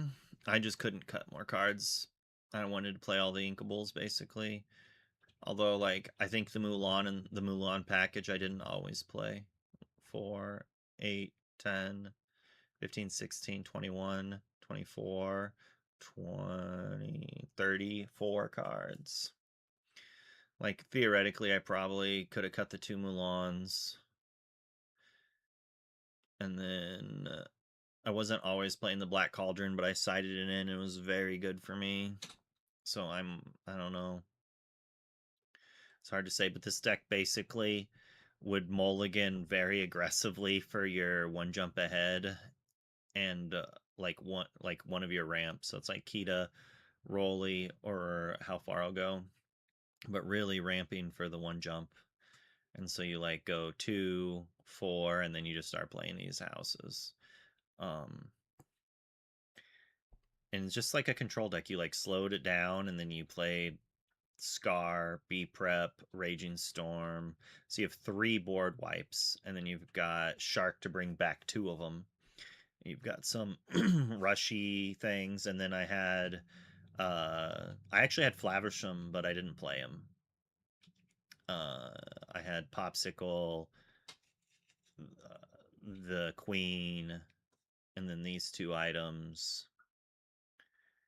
And I definitely popped the Ink Runner with the bell once to get it back. But realistically, Tomato was just getting back Popsicle and the Queen. And I did it a lot. And it was not bad. And you can even play Tamatoa, crack the Queen to the Tamatoa, and then get it back with Tamatoa because you get to put them all in the bag the way you want, which was pretty neat. This deck was fun. I just played all the control stuff. Sailor, here's Sailor's deck. He had a pretty cool deck too. His was very synergy based, using damage removal things. So he had a lot of tokens. Like he had the Rapunzel, and then he had multiple characters that came into play damaged. And then like this puts a damage on every character when it comes into play. And once on your turn, when you remove 1 or more damage, you draw a card. I think this gave some things Challenger. I don't know if this plays with it exactly, but he had Sisu, 3-cost Sisu, and then had the Shift Sisu. I actually had the Uninkable Sisu in my deck, the 3-cost one, but I didn't end up playing it. There was I had a couple pretty good cards in my sideboard I didn't play. This is a neat deck. Good removal, big bombs, and then like some synergy to like outvalue your opponent. I only lost 1 game, and it was to my one of my opponents, or one of the 2 people I played, because we didn't play the 3rd round. Sailor and I both were undefeated. I had to leave to go. I forgot something at the Airbnb, so I had to go back and then come back before everyone left. But highly recommend it. It was super fun. I also played Tower with DKP, which is like the 100 cards, 100 of your favorite cards, singleton, and everything's inkable, and you play off the shared deck. And we played 5 or 6 games of that, and it was so much fun.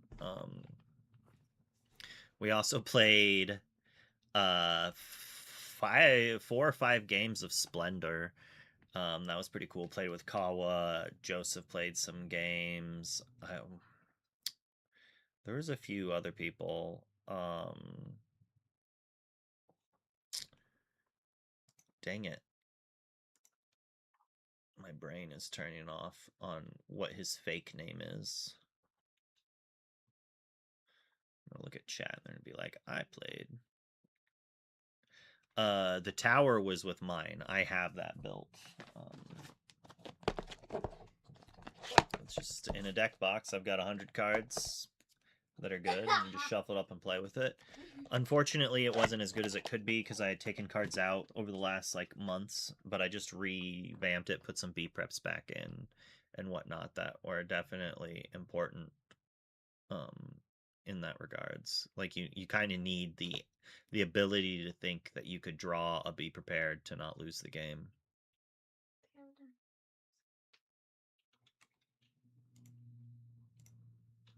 But a few people played Splendor. That was super fun. I think we played like 4 people maybe. Splendor's also awesome because you can take it out of the box and it fits all in this. Right, the whole game right there. Bannable brought Don't Break the Ice, but I don't think we even broke it out of the box.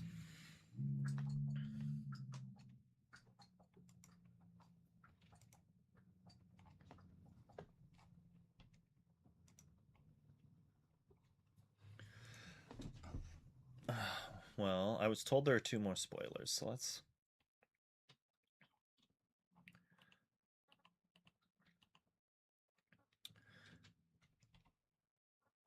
Enters play Exerted to draw a card. During your turn, whenever another character enters play Exerted, you may draw a card. Interesting. This is kind of cool. This is pretty good, honestly. Oh, but whenever the others have to enter play Exerted, though. Yeah. Yeah. Maybe if we're playing bodyguards, it's okay.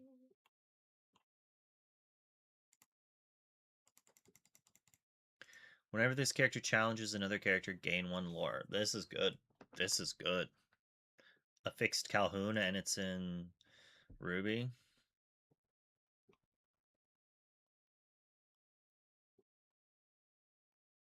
Did all the pirates rotated, though, didn't they? Like, you want to play pirates? Here's a good pirate. Too bad. Too bad, so sad.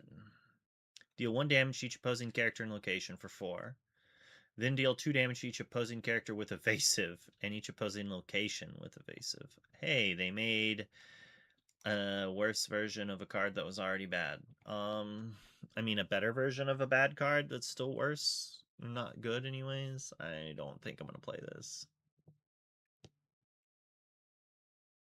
So deal 3 to the evasives, I guess. So maybe it's a Dumbo killer. Yeah, I was thinking it was only 2, but it is then. So it's 2 sources of damage, so if they have resist, it deals 1 damage to them. Not good against resist. But still maybe playable. I take it back. It's better than the previous version since it... Because the other card cost 1 more, and you could either deal 1 or 3, and this does both. And hits locations. This is so much better than Tug of War. Maybe good enough. That's what I like about it, is like initially I'm like, this isn't good, and then I'm like, well, I can actually think of ways how it could be good, and that's what I like. How is this good with Merida? Dang it, my hotkeys aren't working. Stupid program keeps crashing. Oh, you mean the steel one. Yeah, I mean, dealing 3 damage to their board for 4, inkable. I think that's fine. They're both legends, actually, Raven. This is also a legendary, but you mean the steel legend one, yeah. She would deal 7 damage to evasives. Windstorm would deal 1 plus 2, and then 2 plus 2. So it'd be 7 damage. Like, I want to play Steel Merida, so I'm about that. What's this do? You may draw a card, then choose and discard a card. During your turn, whenever you discard a character, you may play that card from your discard. Okay, so this is what we're winning with in our discard deck. I think I have seen this. And we have a Flynn and a Rapunzel. I don't like the Rapunzel very much. She's probably good enough. If you are triggering it, like just play Bobby to quest for 2 with evasive. She's probably good enough. But then we also have the boost Flynn. So we have 8 1-cost targets for this.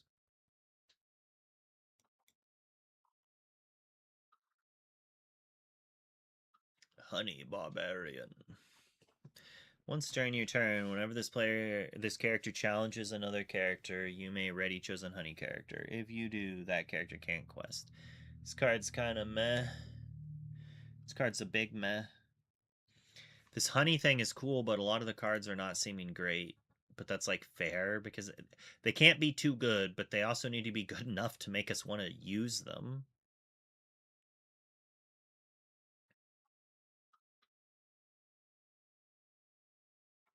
Her own trigger? Isn't it anything, or is it just her?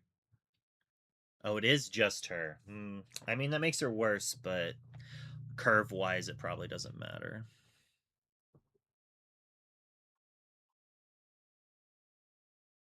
Sure, she is kind of similar to Miko. Miko also plays well with her.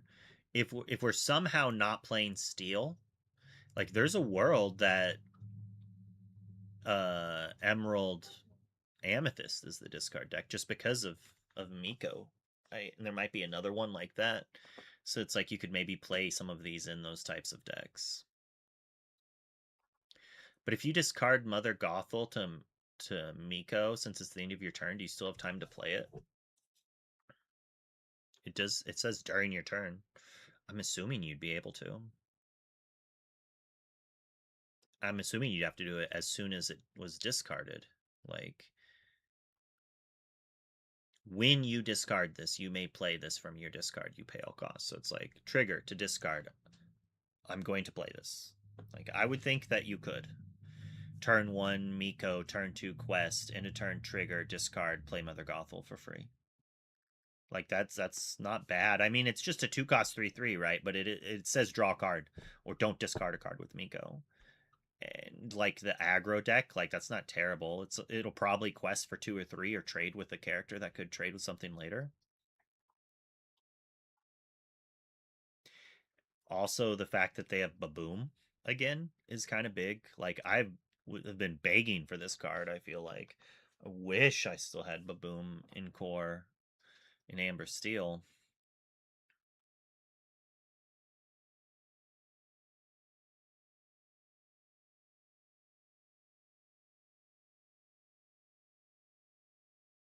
Some neat stuff. I don't think the honey stuff is good though. Even the Vinelings, if they had a character that was just like the Christopher Robinson, as JD would say, I'm never gonna get tired of that joke. If Christopher here had an Inkling version for Vinelings, you play. I wonder if it would be worded if it would say Vineling or Floodborn. Because I feel just letting you play with any Floodborn is busted in half. I feel like if they made one, it would have to say Vineling, and then just you're restricted to the Floodborns in that color. But then you can play all the other Vinelings, which is cool in my mind. They seem better, being able to like turn 1 Pete, turn 2 Gaston, so then all of a sudden you're like, so he's just a 2-cost 3/2. That's fine, you know. And with him, he's a 1-cost 2/2 challenger 1, and then he challenges 2. They're like not insane, right? We need one that says your Floodborn characters gain +1 lore. That's what we need. It needs to be a 2-cost 2/2 quest for 1. Your Floodborn characters gain +1 lore. This isn't what I said. This is a big shift target, though. A 2-cost 2/4. Have we had that yet? Maybe a Piglet? I feel like there was a Piglet like this. This is a great shift target. Isn't there... Does the 5-cost Amethyst not have shift? Isabella!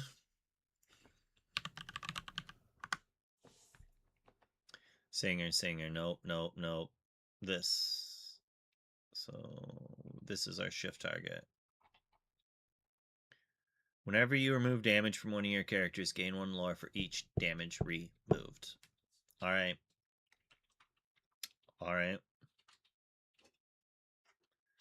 But this is the payoff. This isn't the remove. Oh. When you play this character and when she quests, you may remove all damage from chosen character of yours to this character. In a turn, you may remove all damage off of this character. So we have to be these two colors. I think we need amethyst, though.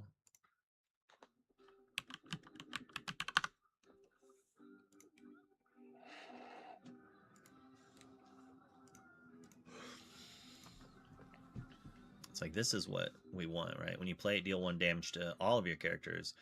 Once during your turn, whenever you move 1 or more damage, draw a card. Would it be too busted if this was like a 3-cost 1/2 that when it comes into play, you deal 1 damage to all characters? Like, I just want a 3-cost uninkable 1/2 that deals 1 damage to everything.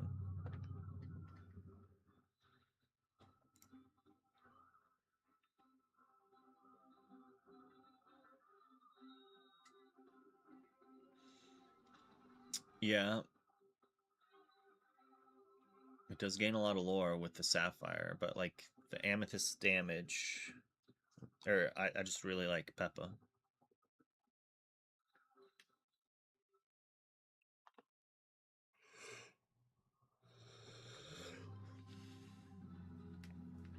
What's a recording? If you have Goliath and need to discard, can you still pay to play? I think so. I'm just a recording. Peppa with Ohana wrecked me in the promo quest. Yeah, I bet. I mean, there was the Blurple list. There was the Blurple list that was running her. And then, like, with popsicles. I'm pretty sure... Yeah, this makes Popsicle draw a card when you banish it. Calm down.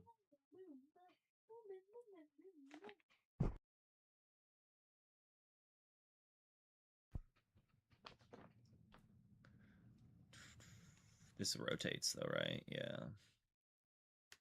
It's a shame. Finally, we'd get to play it, and it's rotating.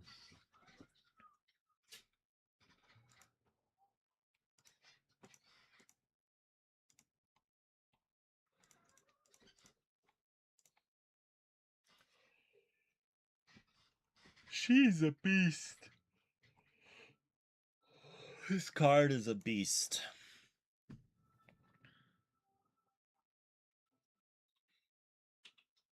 Alma to exert characters. Which Alma exert characters?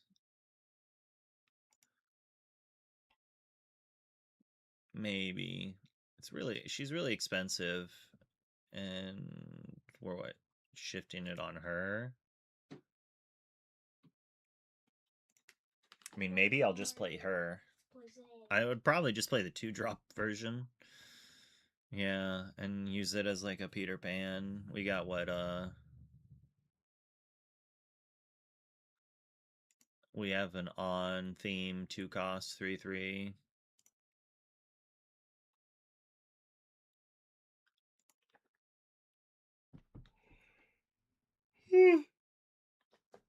Player. Play him, quest, remove the damage, or he heals himself by playing it, I guess. So you'd play her, play him, remove the damage. Next turn, play this, banish something, has a damage on it. And then you just save the damage and play this, and then heal with something else. Most likely it's gonna be not good enough. Except, like, because this is one of the best magical cards you could be playing. Actually, she just like single-handedly does a lot of work. And then not playing, like, we're playing Sapphire, so we got a 5-cost, a 4-cost, a 6-cost, and a 6 and a 7. We're not 6/7. We're not gonna play this. So we probably can't afford to play her. I mean, maybe if there was ramp, we'd be in a different world where it's like a 2-card combo or something, but then how are we removing the damage off of this? Ohana's, maybe? Just using this, I guess? I mean, her plus her, like Isabella and Luis, like, pretty good. pretty good. It's like for each one you pay, you gain a lore. It's like you gain a lore, you gain a lore, you gain 6 lore paying 3 ink to do this, right? Like that's pretty good. And then you need something to challenge, you just play the 2-drop Alma. Oh no! I think there's a world that some of these madrigals work together in an amethyst amber deck. Like she's not bad as well. I don't have the. Casa Madrigal, yeah. Yeah, I mean, if we were in the Sapphire version, maybe that would be one way to try to trigger some lore removal. Looks like I don't have the parade DLC. The what? I don't have the parade this DLC. Yeah, well, I guess you're not going to be able to play that DLC then. What game is it even on? Coaster 2. What? It's on Planet Coaster 2. A Planet Coaster? 2. 2, yeah, Planet Coaster 2, obviously Planet Coaster 2.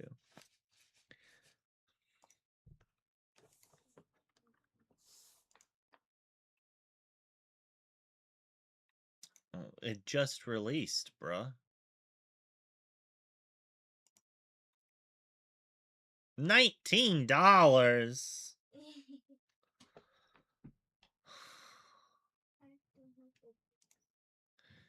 $19, and it is a parade feature and 5 rides. $19. My plot. This should be a free update.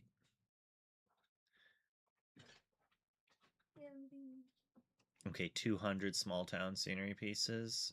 Are those all new, or are they just talking about what was there before? Pageant of Parades. It's talking about. 19 dazzling new fireworks.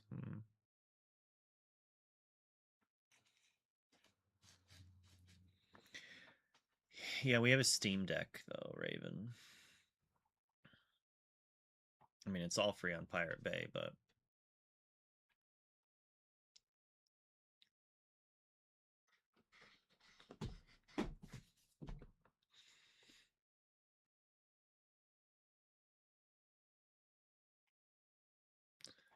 Yeah.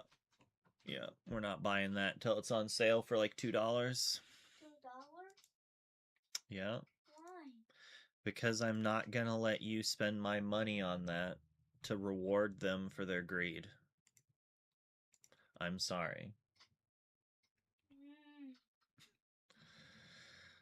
This card's this card's not that bad, honestly. It's just what? And what DLC is that on free? You don't need any of them. Just play your games. You have 700 plus games to choose from, bro. No. It's less than. It's less than that? Sorry. Sorry.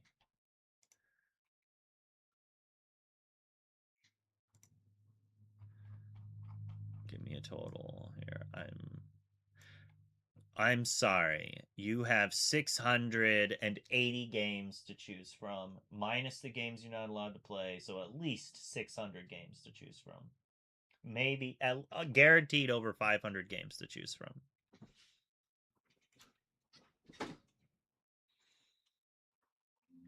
We need to gift 20 games. For Oh. anyone.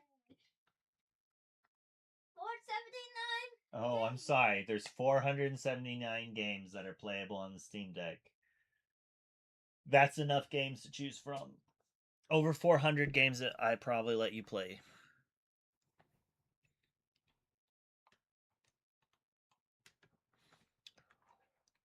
Come on, give me more spoil cards. Show me your cards. There might be another one in 8 minutes.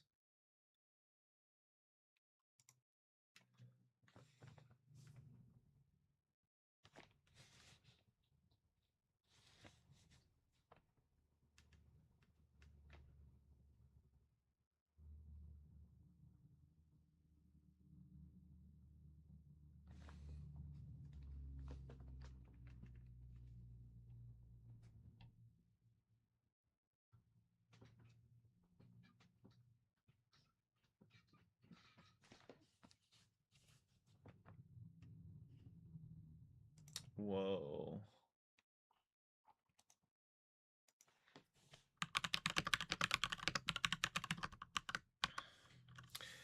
Can't talk about that yet. Maybe. I don't know. Yo, Matt. How you doing?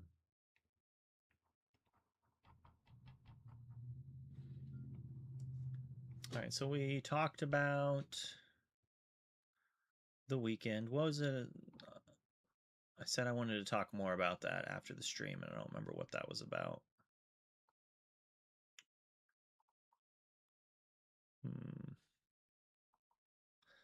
Don't remember. It's you got there's a this. It happens. Well, if you're gonna gift me 20 games,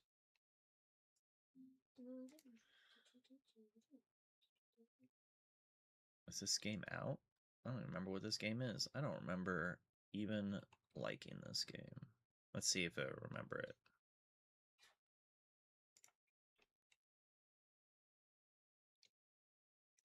I don't think I have an audio for that.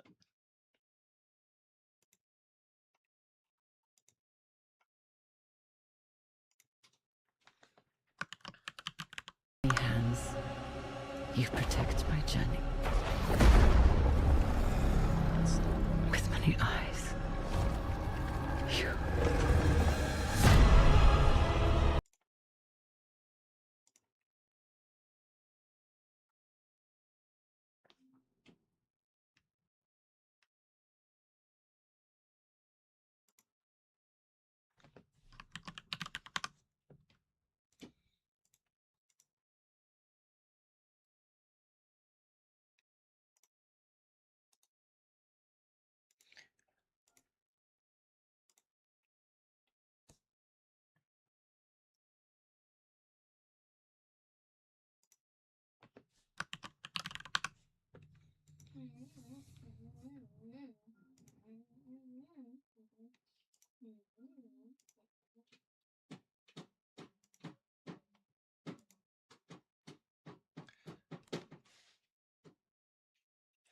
But that's also not giving sound.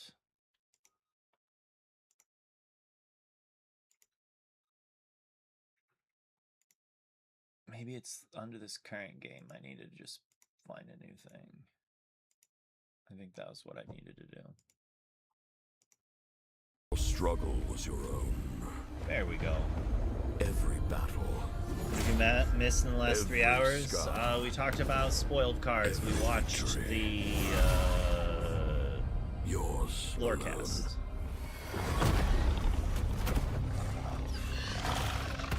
So this is like a like a top-down Elden Ring type thing. It's probably why I wanted it. Welcome. I can play this. To Sacrament.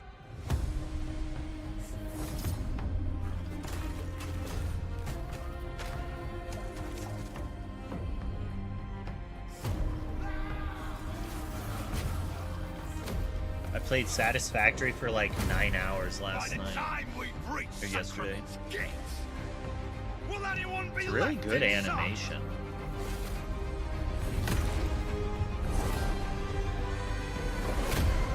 The sickness has turned our island against itself.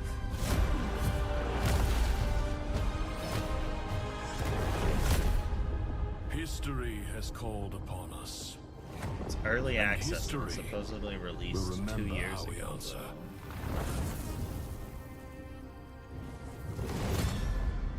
Hmm.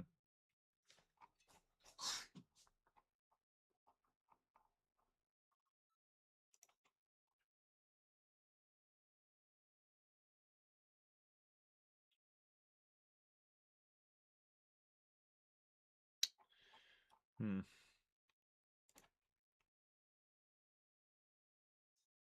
I was thinking about buying this game for my kid. I don't know if he liked it or not. He plays Scratch.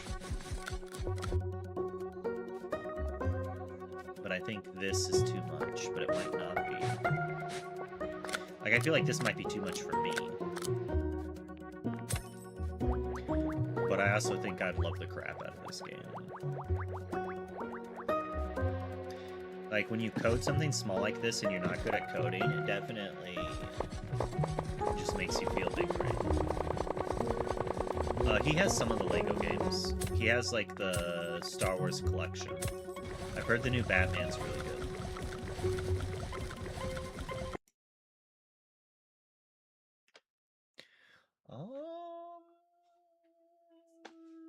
I don't know if I have that. I apparently only have these ones. We have the Star Wars saga. I will take free games. He might play it. The problem is he's so weird with games, bro. He'll play like I'll give him a brand new game. He'll play for like 20 minutes and he'll be like, I'm done. I don't like it. And like, so I bought Satisfactory for him. It literally checks every single type of game he likes playing. He likes playing not Factorio, but Shapes. If you know what that is, it's basically like Factorio but with shapes. He likes Minecraft. He likes all these things, and he like didn't play it at all. And I bought it for him like almost a year ago. And then like yesterday, he was just playing it out of the blue in the morning for like a couple hours. Thank you. And you know, he played it for a few hours, and I helped him play with something when we were done. If I stream tomorrow, I'm probably going to be streaming playing Castle Crashers. Like, I'm probably going to play Castle Crashers with my kid and talk about Lorcana with people who come in and talk about spoilers. Maybe I can get some other content creators to buy this game. It's got to be dirt cheap. I think it was just in a sale. It's $1.50 a piece. So maybe I'll pick some people to play with me tomorrow, and I'll buy them a copy of this game. To play with me and my kid. I think it's up to 4 people. But I've been trying to get him to play games like this forever, and he hasn't. And then the moment he finally does, it's like, all right, I need to jump on this right now. Like, turn him into a gamer. But it is about that time. We kind of went over everything we were talking about today, and I have some chores to do. I do have to pick my wife up from work today, so I won't be able to stream all the way through. This game is super old, bro. I first played it on the Xbox 360. 2012. 2012 is when it was released on Steam. Is it still playing this? And what's the game Alright, called? current game. Properties. Steam. Look at them firing their art magic. They just made this new update, this color edition thing or whatever they did. Speaking of art, like within the last toggle year, between nostalgic and it's like a classic 10-year-old mode game. or the brand new fresh mode to activate all new that's artwork funny, for right? every Right. playable character and a bunch of enemies. All the weapons and even the workshops looking fresh. You can Bro, even that make was your me own right there. character. You can might even buy make the- your own apps looking I tried fresh. the update just to get the cutie cat. You can even make your own. How much does that cost? $4 to play as a kitty cat in the game. When was this released? Castle. Okay, yeah, August of 25. Yeah, this game's fun. There was a problem on the 360 that like someone could hack the game and put a virus in it that then if you played the game with them, it put it on yours and it like did something. I can't remember what it was. There's a little bit that you didn't want to play with strangers, but that was over a decade ago. But no, yeah, I'd recommend this game. I think it's fun. There's like I like this type of game. Own characters using our. Hammer Watch is like a game I love. I still need to beat the sequel. Like maybe I'll play through this game on stream. Here's the remade anniversary mode of it. Rated T. $8, $4. $8. You can get the bundle, which is what Hammer Watch 2, Hammer Watch Anniversary, and Hammer Watch 2 Anniversary pack. I don't even know what that is, but. E for teen. This is what video games looked like when I was a kid.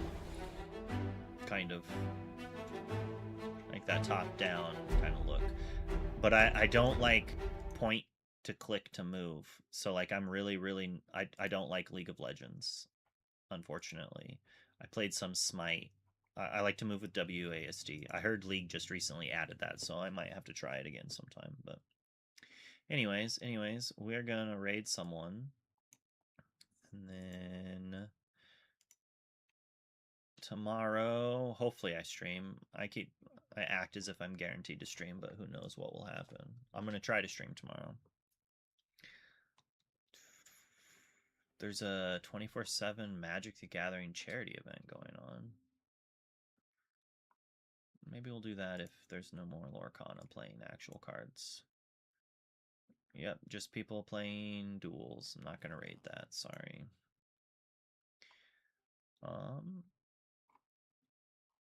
So let's check out some Magic. Oh my goodness. Holy crap. This Grixis Shadow deck that Ben Friedman is playing, I played that deck for years. It's one of my favorite modern decks. We're going to go into this.